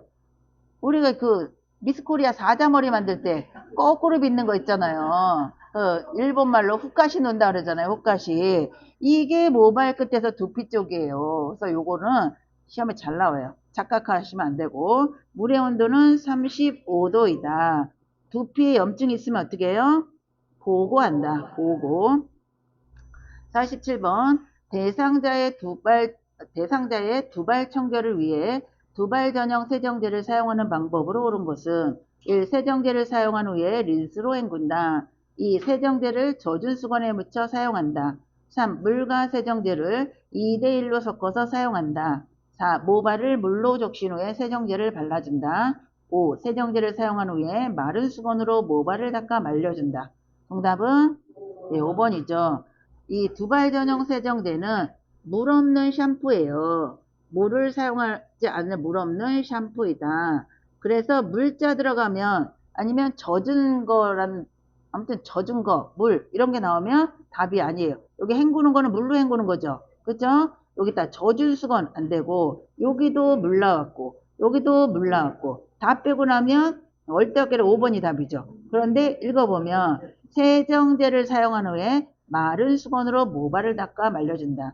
이 두발 전용 세정제는 이 손바닥에 덜어서 머리에 묻힌다 그래도 틀리고 그래서 머리에 직접 해요. 직접 바르고 손가락 끝으로 거품이 나도록 마사지한 후에 마른 수건으로 닦은다예요. 그게 답이에요. 그런데 예를 들어서 다른 문제 그게 있는데 이렇게 한번 했는데 더러워요. 이럴 때는 어떻게 해야 되냐라고 하면 같은 방법으로 다시 한번 사용한다가 답이에요. 시행한다. 같은 방법으로 다시 한번 시행한다. 48번 여성 대상자의 회음부 청결을 돕는 방법으로 옳은 것은 1. 다리를 쭉 펴고 눕게 한다. 2. 목욕담요를 마른 목골로 펴서 아랫땅 가운데 부분으로 회음부를 덮어준다. 3. 둔부 밑에 변기를 밀어넣은 후 방수포를 깔아준다. 4. 회음부에 남아있는 비눗물은 물유지로 닦아준다. 5. 회음부 분비물에 악취가 나면 소독제로 닦아낸다. 정답은 2번이죠. 회음부 청결은 마른 목골은 대상자가 이렇게 누워있어요. 무릎을 세우고 다리는 펴는 게 아니라 무릎을 세워요. 그러면 이 담요를 마른 목골로다 이렇게 덮어요. 덮으면 요 옆쪽에 있는 걸로 다리 바깥쪽으로 이렇게 감싸고 그러면 요 끄트머리 있는 거 요게 회음부를 가려주겠죠. 무릎을 세워야 여기다 변기를 대주겠죠. 그죠? 변기를 대주고 물로 흘려보내고 비눗물로 닦고 다시 물로 닦아요. 그런데 여기 보면 둔부 밑에 변기를 밀어넣은 후 방수포를 깔아준다 그랬죠. 이 변기를 놓은 상태에서 방수포를 깔면 변기까지 들어줘야 되잖아요. 그래서 침상에 미리 방수포를 깔고 그 다음에 변기를 넣어주는 거예요. 여기다. 회음부에 남아있는 비눗물 물유지가 아니라 물로 닦아주고 5번에 회음부 분비물에서 악취가 나면 어떻게 해요? 보고죠, 보고. 무조건 문제가 생기면 답은 보고예요. 49번 대상자의 발을 청결하게 관리하는 방법으로 옳은 것은 1. 두꺼워진 발톱은 식초물에 오래 담갔다가 자른다. 이 오일이나 로션을 주기적으로 발라준다. 3. 무좀을 예방하기 위해 모직 양말을 신긴다. 4. 발톱주에 염증이 있으면 소독한 후 씻긴다. 5. 각질이 생기지 않도록 피부를 건조하게 유지한다. 정답은 2번이죠. 우리가 손발 청결에서는 무조건 오일, 로션, 보습 이런 거가 답이에요. 예. 두꺼워진 발톱은 물에다 담가야죠. 10 내지 15분 따뜻한 물에 담갔다가 좀 잘라주면 되겠죠. 그리고 모직 나오면 답이 아니에요. 면이 나와야 돼요. 면 양말 그럼 맞겠죠. 예. 그리고 발톱 주에 염증이 있으면 보고한다. 각질이 생기지 않으려면 피부를 건조하게가 아니라 보습을 해줘야죠. 로션을 발라줘야 되겠죠. 50번 오른쪽 편마비 대상자의 하의를 벗기는 순서로 옳은 것은 가. 두 다리를 모아 무릎을 세워준다. 2. 왼쪽 다리의 하의를 벗긴다. 다. 엉덩이를 들어 올리게 한다. 라. 오른쪽 다리의 하의를 벗긴다. 몇 번일까요? 일단 맨 앞에가 다 가네요. 몇 번이에요? 자, 선생님 보실게요. 일단 두 다리를 모아서 무릎을 세우고 엉덩이를 들어야 되겠죠. 그쵸? 그리고 벗는 걸 뭐예요? 임마, 건이죠. 지금 뭐 한다 그랬어요? 벗긴다 그랬죠? 그러면 건강한 쪽이 어느 쪽? 오른쪽이 마비니까 왼쪽, 오른쪽 이렇게 되는 거죠. 그래서 정답은 2번이 되겠죠. 근데 바지는 벗길 때는 무릎 세우고 엉덩이 들고 벗건 건강한 쪽, 불편한 쪽. 입을 때는 발을 먼저 끼우고 마비된 쪽 입히고 건강한 쪽을 입혀요. 그리고 무릎을 세우게 한 후 엉덩이를 끼워야 되겠죠. 네, 그래서 이 입히는 거는 순서가 잘 나와요. 순서. 51번 다음 그림에서 등과 넙다리 근육의 휴식을 위해 타월이나 베개를 받쳐주는 위치로 옳은 것은 등과 넙다리 근육 휴식을 취하게 하려면 뭐예요? 복위. 이 자세가 복이죠. 복위 때는 아랫배와 발목 밑에 수건이나 베개를 대줘야 되겠죠. 52번 휠체어에 앉아있는 대상자를 침대 위로 이동시킬 때 요양보호사의 신체 손상을 예방하는 방법으로 옳은 것은 이건 뭐예요? 올바른 신체 정렬에 대한 거예요. 1번 반동을 이용하여 빠르게 이동시킨다. 2. 두 발을 모아 지지면을 좁혀 들어 올린다. 3. 방향 전환 시 다리는 고정하고 몸통을 돌린다. 4. 대상자와 일정한 거리를 두고 들어서 이동시킨다. 5. 무릎을 굽히고 몸의 무게중심을 낮춰 이동시킨다. 정답은 5번이죠.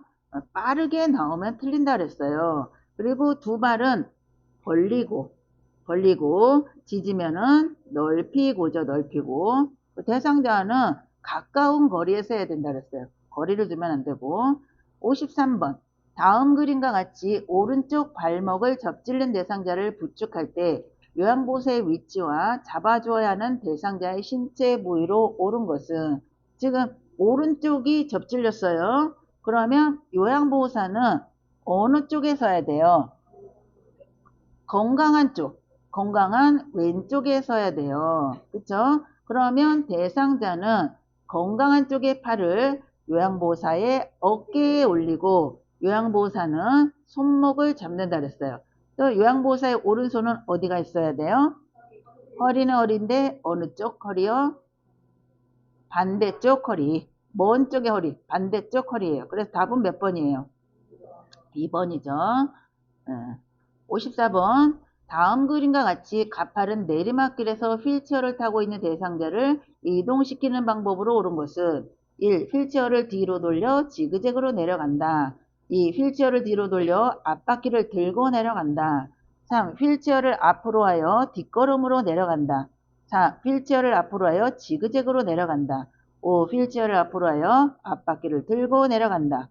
정답은 1번이죠. 뒤로 돌아서 지그재그로 내려가야 돼요. 55번 오른쪽 편마비 대상자에게 서서 균형 잡는 연습을 시키는 방법으로 옳은 것은 1. 대상자의 왼쪽에 서서 지지해 준다. 2. 가슴에 보행벨트를 착용하고 서 있게 한다. 3. 오른손으로 안전손잡이를 잡고 서 있게 한다. 4. 허리를 15도 앞으로 숙인 상태를 유지하게 한다. 5. 제자리에서 좌우로 체중 이동을 하며 준비 운동을 하게 한다. 정답은 5번이죠. 5번. 1번은 이 사람이 지금 오른쪽이 마비죠. 그러면 어디에 서서 지지해줘요?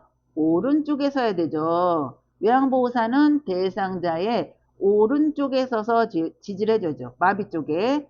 보행벨트라는 게 있어요. 보행벨트는 가슴이 아니라 허리에 차는 거고요. 오른쪽이 마비인데 오른손으로 안전손잡이 못 잡죠. 예, 그리고 허리는 펴고 서야죠. 그래서 제자리에서 왼쪽 오른쪽 체중을 이동하면서 준비 운동을 하게 한다. 5번이 맞죠. 56번 복지용구 중에서 다음 그림과 같은 목욕 리프트를 선정할 때 적절한 것은 1. 등받이가 고정된 것 2. 충전형 배터리를 사용하는 것 3. 높낮이가 수동으로 조절되는 것 4. 철제로 만들어진 것 5. 콘센트에 전원을 연결하여 사용하는 것 몇 번일까요? 2번이죠. 이거예요. 보조 배터리, 충전용 배터리 그리고 등받이는 뒤로도 젖혀줘야 되고요. 높낮이 이거 지금 전동으로 하는 거잖아요. 전기 코드를 사용하면 어떻게 돼요? 물을 뿌려야 되는데 코드에 이거 감전될 수 있죠. 그래서 충전용 배터리를 사용하는 거예요. 근데 이거 철제로 된 거라면 어떻게 해요? 다 녹슬겠죠. 요것도 가끔 나오는 문제예요. 기억하셔야 돼요. 57번 감염 예방을 위한 위생관리 방법으로 옳은 것은 1. 흡인병은 2, 3일에 1회 씻는다. 2. 가래가 묻은 시트는 소각 처리한다.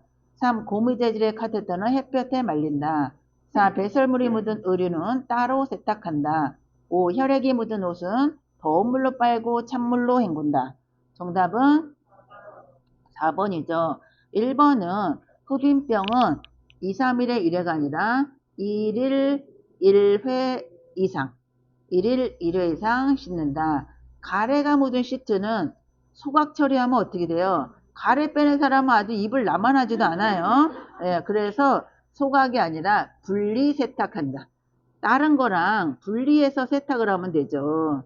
그리고 고무 재질의 카테타는 햇볕에 놓으면 어떻게 돼요? 말리면 갈라져요. 그래서 햇볕이 아니라 그늘에 말리는 거고 배설물이 묻은 의류는 따로 세탁하라고 그랬죠. 혈액이 묻은 옷은 찬물로 빨고 더운 물로 헹군다예요. 혈액 묻은 거는 더운 물로 적셔버리면 응고가 돼요. 혈액이. 그래서 빨래가 다 세탁이 잘 안 돼요. 58번 시설에서 화재가 발생했을 때 대처 방법은 1. 승강기를 이용하여 대피한다.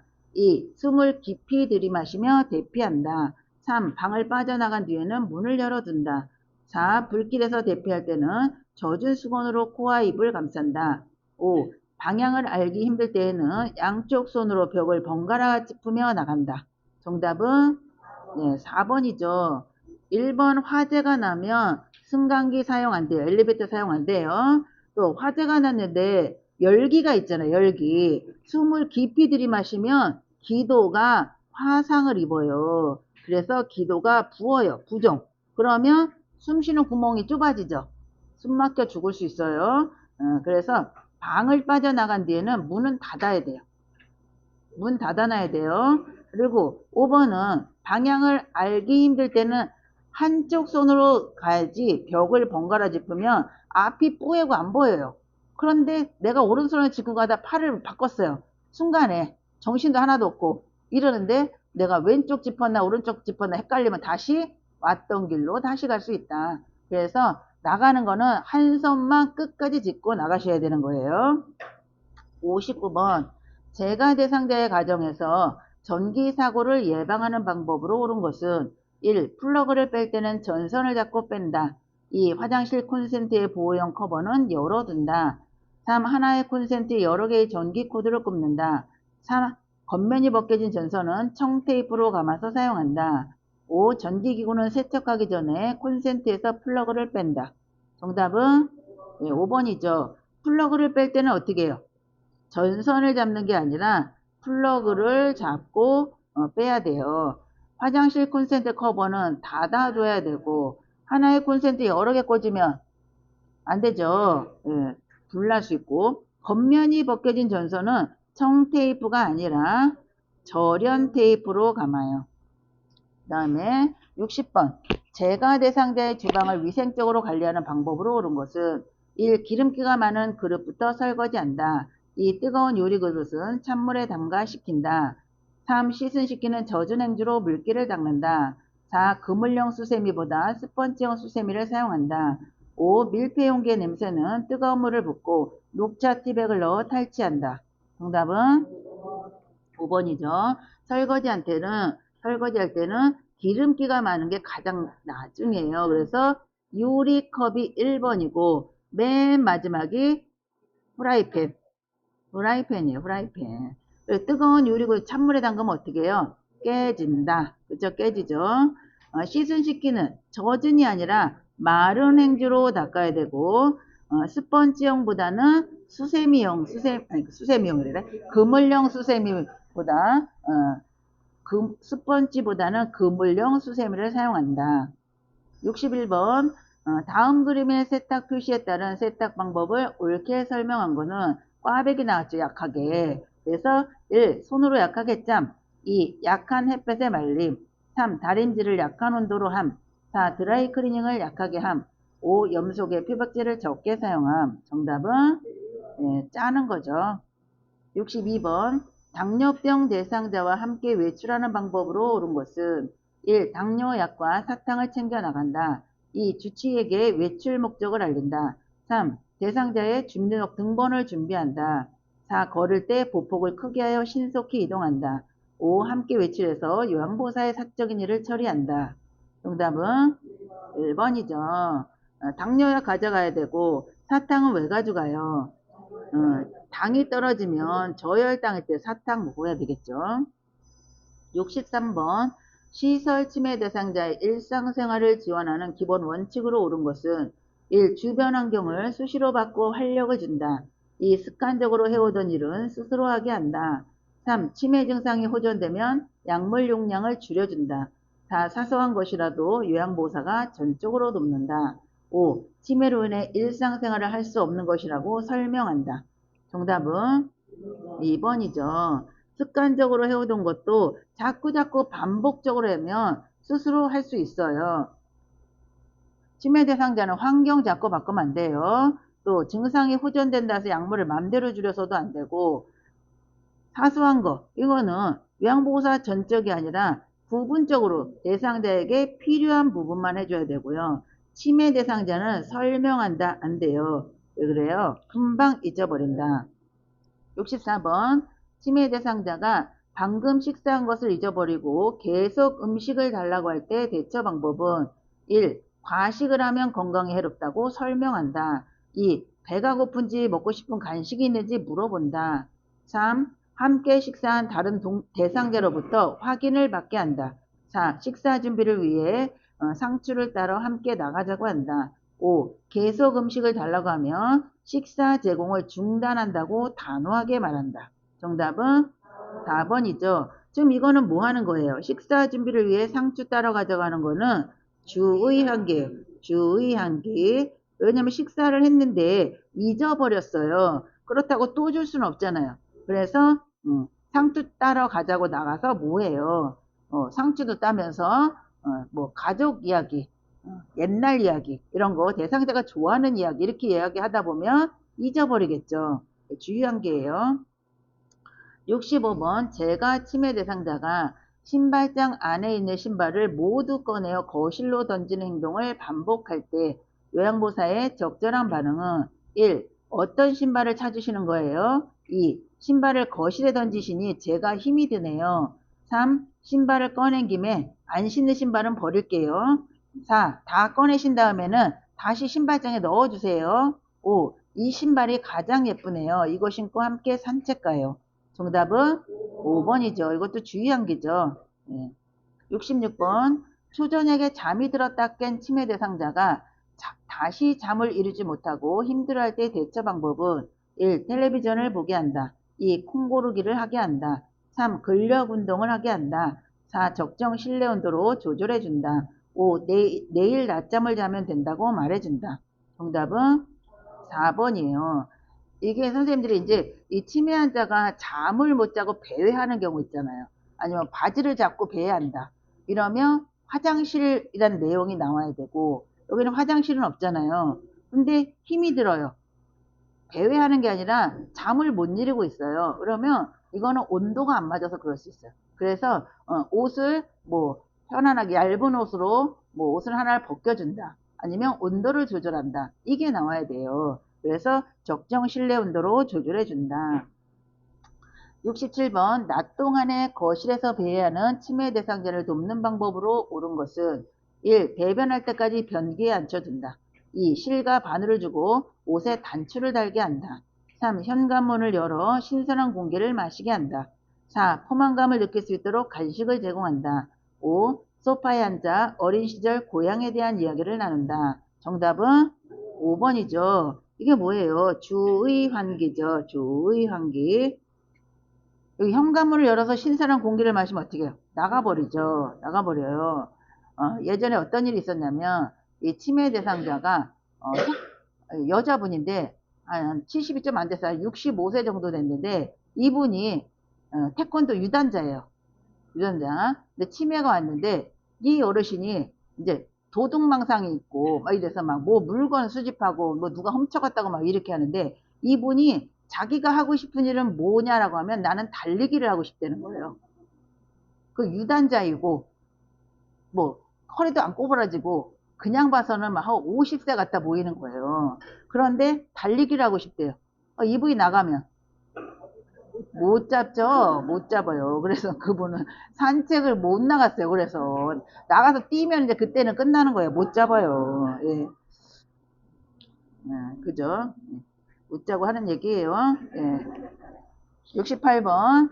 다음과 같은 상황에서 요양보호사가 적절한 반응은 치매 대상자 나 빼고 너희들끼리 소고기 구워 먹었지? 나도 얼른 구워줘 라고 이야기를 했어요. 그러면 요양보호사는 뭐라고 답을 해야 되나? 1. 어디서 소고기 굽는 냄새가 나요? 2. 조금 전에 돼지고기를 함께 먹었잖아요. 3. 소고기가 드시고 싶군요. 같이 사러 가요. 4. 어르신은 치아가 안 좋아서 고기 못 드시잖아요. 5. 무슨 말씀이세요? 아무도 소고기를 먹지 않았어요. 정답은 3번이죠. 이것도 주의한기죠. 그렇다고 같이 살아가요 그런다고 진짜로 살아가겠나요? 아니죠. 밖에 나가서 딴 얘기 빨리 해야죠. 고기 생각 잊어버리게. 69번 시설 치매 대상자가 해질 무렵이 되면 손가방을 들고 아들 집으로 가겠다고 할 때 대처 방법은 1. 들고 있는 손가방을 보이지 않는 곳으로 치운다. 2. 침실 조명을 어둡게 하여 잠을 청하게 한다. 3. 좋아하는 따뜻한 음료를 마시러 가자고 한다. 4. 아들이 출장을 가서 집에 아무도 없다고 말한다. 5. 지금은 늦었으니 내일 아들을 만나러 가자고 한다. 정답은 3번이죠. 3번 이건 뭐예요? 이것도 주의 환기죠. 좋아하는 따뜻한 음료를 마시러 가자고 한다. 70번 치매 대상자가 갑자기 흥분하며 요양보호사에게 욕설을 할 때의 대처 방법은 1. 흥분한 이유가 무엇인지 물어본다. 2. 입을 손으로 막아 욕설을 멈추게 한다. 3. 행동이 멈출 때까지 그 자리를 피한다.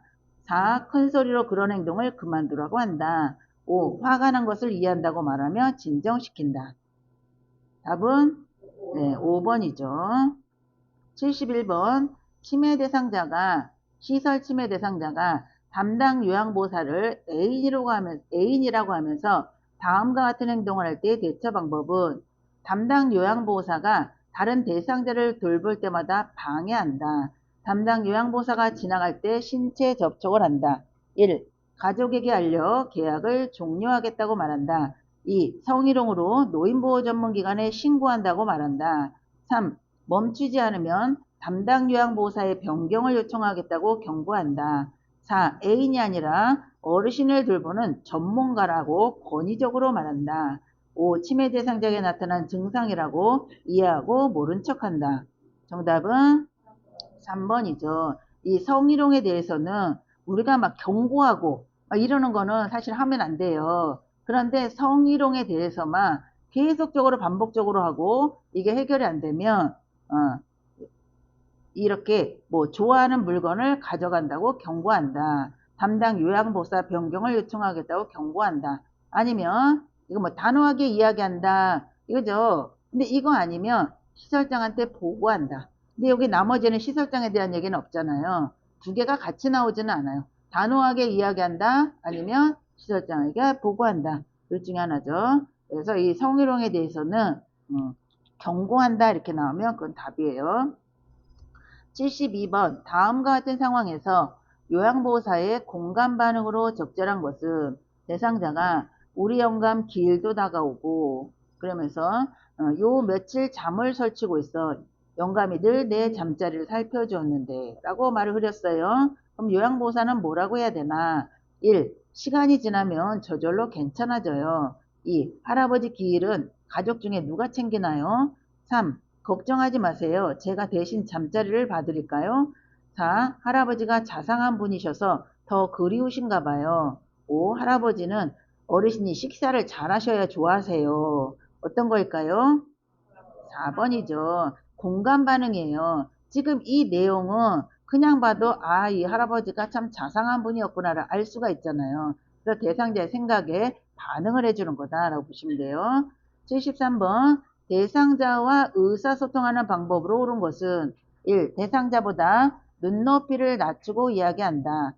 2. 팔짱을 끼고 머리를 끄덕이며 이야기한다. 3. 대상자보다 반걸음 뒤에서 이야기한다. 4. 시선을 한 곳에 고정하지 않고 적절하게 움직여가며 이야기한다. 5. 요양보호사를 중심으로 좌우 방향을 손가락으로 가리키며 이야기한다. 정답은 4번이죠. 눈높이는 맞춰야 돼요. 같게. 그 다음에 74번 이해력 장애가 있는 대상자와 의사소통하는 방법으로 옳은 것은 1. 짧은 문장으로 천천히 이야기한다. 2. 화제를 자주 바꾸어가며 이야기한다. 3. 친근감을 주기 위해 별명을 사용한다. 4. 부정적인 감정을 직설적으로 전달한다. 5. 말의 의미를 깊이 생각해야 하는 단어를 사용한다.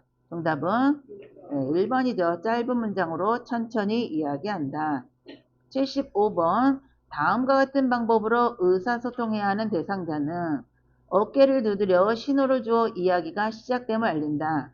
밝은 방에서 입모양을 보며 이야기한다. 몸짓, 얼굴 표정으로 의미 전달을 돕는다. 1. 시각장애 대상자 2. 진압력 장애 대상자 3. 판단력 장애 대상자 4. 노인성 난청 대상자 5. 언어장애 대상자 정답은 노인성 난청이죠. 귀가 잘 안 들리니까 밝은 곳에서 입모양을 보면서 이야기를 해야 되겠죠. 뭐 얼굴에 세수하는 거 세수하셨어요? 식사하셨어요? 이럴 때 그런 제스처를 써서 하면 귀가 잘 안 들리더라도 몸 제스처 보고 알아들을 수가 있겠죠. 76번 주의력 결핍 장애가 있는 대상자와 의사소통하는 방법으로 옳은 것은 1. 다양한 환경적 자극을 준다. 2. 요양보호사의 입을 계속 보게 한다. 3. 대화의 주제를 단계적으로 간단히 이야기한다. 4. 새로운 사물에 대해 추상적으로 이야기한다. 5. 목표에 맞는 복합적인 활동을 제시한다. 정답은 3번이죠. 간단하고 단계적으로 간단하게 이야기한다. 77번 장구 연주를 하던 대상자가 쓰러지면서 몸이 뻣뻣해지고 침을 흘릴 때 대처 방법은 1. 얼굴을 옆으로 돌려 눕히고 장구를 치운다. 2. 장구채를 손수건으로 싸서 입에 물려준다. 3. 안전한 것으로 옮겨 항경련제를 복용하게 한다. 4. 제자리에 앉혀 머리를 뒤로 젖히게 한 후 꽉 붙잡아준다.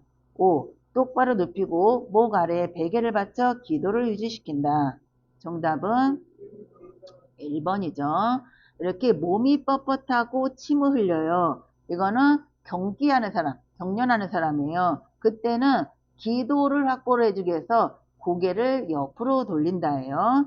근데 손수건, 장구채에다 손수건을 싸서 입에 물려주면 이 장구채에 싼 손수건이 혀를 뒤로 밀어서 기도를 더 막을 수가 있어요. 그래서 그건 하면 안 되고요. 약복용은 마음대로 하면 안 되는 거죠. 그리고 옮기면 안 돼요. 옮기면. 그냥 누워있는 상태에서 이게 단추가 있는 옷을 입고 있다. 아니면 혁띠를 하고 있다 그러면 그거를 조금 풀어서 느슨하게 해줘서 호흡을 잘 할 수 있게 해주고 주변에 위험한 물건만 치워주면서 1, 2분간 살펴요. 대상자가 어떤 식으로 격려를 하는지. 그래서 지켜보면 보통은 1, 2분 지나면 경기가 멈춰요. 그런데 경기를 안 하던 사람이 5분 이상 경기를 한다. 그러면 어떻게 해요? 119 불러서 응급실에 가야 되겠죠. 왜냐면 뇌 쪽으로 문제가 생겨도 경기할 수 있어요. 그리고 머리를 뒤로 적히는 게 아니고 꽉 잡지 않아요. 오히려 더 다칠 수 있어요. 그리고 똑바로 눕히는 게 아니라 침 흘리기 때문에 옆으로 눕혀야 되죠. 목 아래 베개를 받치는 거 아니고요. 머리 밑에는 수건 있죠. 얇은 수건 같은 거 그런 거 입히면 되고요. 78번 뜨거운 물을 발에 쏟아 화상을 입은 대상자의 응급처치 방법으로 옳은 것은 1. 화상 부위에 얼음 조각을 대어준다. 2. 발에 부종이 생기기 전에 양말을 벗긴다. 3. 물집이 생기지 않도록 압박 붕대를 감아준다. 4. 화상 부위에 수돗물을 세게 틀어준다. 5. 손으로 화상 부위를 만져서 감각이 있는지 확인한다. 정답은 2번이죠. 붓기 전에 화상이나 골절 다 똑같아요. 부종이 생기기 전에 장신구를 제거한다. 양말을 벗긴다. 이런 게 답이에요. 수돗물을 세게 틀어주면 화상의 범위가 더 넓어질 수가 있어요. 79번 다음 중 자동 심장 충격기의 쇼크 버튼을 눌러야 하는 시점으로 옳은 것은 1. 인공호흡을 한 후 2. 심장 리듬을 분석하기 직전 3. 전원을 켜자마자 4. 패드를 부착한 직후 5. 에너지 충전이 완료된 후 정답은 5번이죠. 자동 심장기 충격기 이거는 순서가 제일 먼저 전원을 켜요. 전원 켜기. 그리고 이 기계랑 대상자랑 연결을 해야지 심장이 뛰는지 안 뛰는지 기계가 인식을 할 거 아니에요. 그래서 두 번째가 패드를 부착을 해줘요. 패드를 부착을 하면 리듬이 분석이 되겠죠. 그래서 심장이 안 뛴다라고 하면 기계가 재세동을 실시하라고 그래요. 그러면 리듬 분석 후에 재세동을 해요. 전기 충격 주는 거죠. 그 이후에는 가슴 압박이에요. 가슴 압박. 이렇게 재세동 후 가슴 압박을 실시한다 그러면 맞는 건데 재세동 후 반응을 살핀다 그러면 틀리는 거예요. 바로 가슴 압박을 해요. 얼마 동안 가슴 압박을 하냐면 2분 동안 해야 돼요. 2분 동안. 근데 재세동을 하게 되면 방전이 되죠. 방전이 돼서 이게 재세동기가 다시 충전이 돼야지만 또 재세동 버튼을 누를 수가 있어요. 그래서 이게 충전이 완료가 될 때까지 가슴 압박을 하고 있다가 2분 지나면 다시 리듬 분석을 해요. 그래서 아직도 심장이 멈췄어요. 그러면 다시 재세동, 또 가슴 압박. 이거를 반복적으로 해요. 언제까지 해야 돼요? 심장이 뛸 때까지 또 119 구급대가 올 때까지 해야 돼요. 그런데 이 자동 심장 충격기 이거를 사용할 때는 우리가 대상자의 몸에서 손을 떼야 되는 시점이 있어요. 언제다? 리듬을 분석할 때. 리듬을 한참 분석하고 있는데 막 건드려요. 그러면 대상자의 심장이 뛰는지 내가 건드려서 심장이 뛰는 걸로 이게 잘못 인식이 되는지 알 수가 없어요. 그래서 리듬 분석할 때 손 떼고 재세동할 때 손 떼야 돼요. 이거 전기 쇼크 주는데 내가 만지면 안 되겠죠. 그거를 꼭 기억을 하세요. 80번 심폐소생술을 할 때 가슴을 압박하는 방법으로 옳은 것은 1. 복장뼈 하단에 칼돌기를 압박한다. 2. 가슴이 3cm 눌릴 정도로 압박한다. 3. 분당 60회 속도로 가슴을 압박한다. 4. 매 압박시마다 압박 위치가 바뀌지 않게 한다. 가슴 압박과 인공호흡의 비율은 15대 1로 한다. 정답은 몇 번이에요? 4번이죠. 이 매 압박시마다 압박 위치가 바뀌지 않게 하는 이유는 우리가 이제 흉골이라고 그래요. 가슴에 아이고 속 터져 하면서 치는 데 있죠. 가슴 여기 그걸 흉골이라고 그래요. 근데 이 흉골 끝에는 뭐가 있냐면 칼돌기가 있어요. 여기가 명치 끝이에요. 칼돌기가 있는데 이게 안쪽 방향으로 이렇게 돼 있어요. 그래서 잘못해가지고 이 부분을 누르면 이 칼돌기 밑에 있는 장기가 찔리겠죠. 그래서 여기를 피해서 한 손가락 2개 정도 띄워놓고 요 부분을 손바닥에 손꿈치 있죠.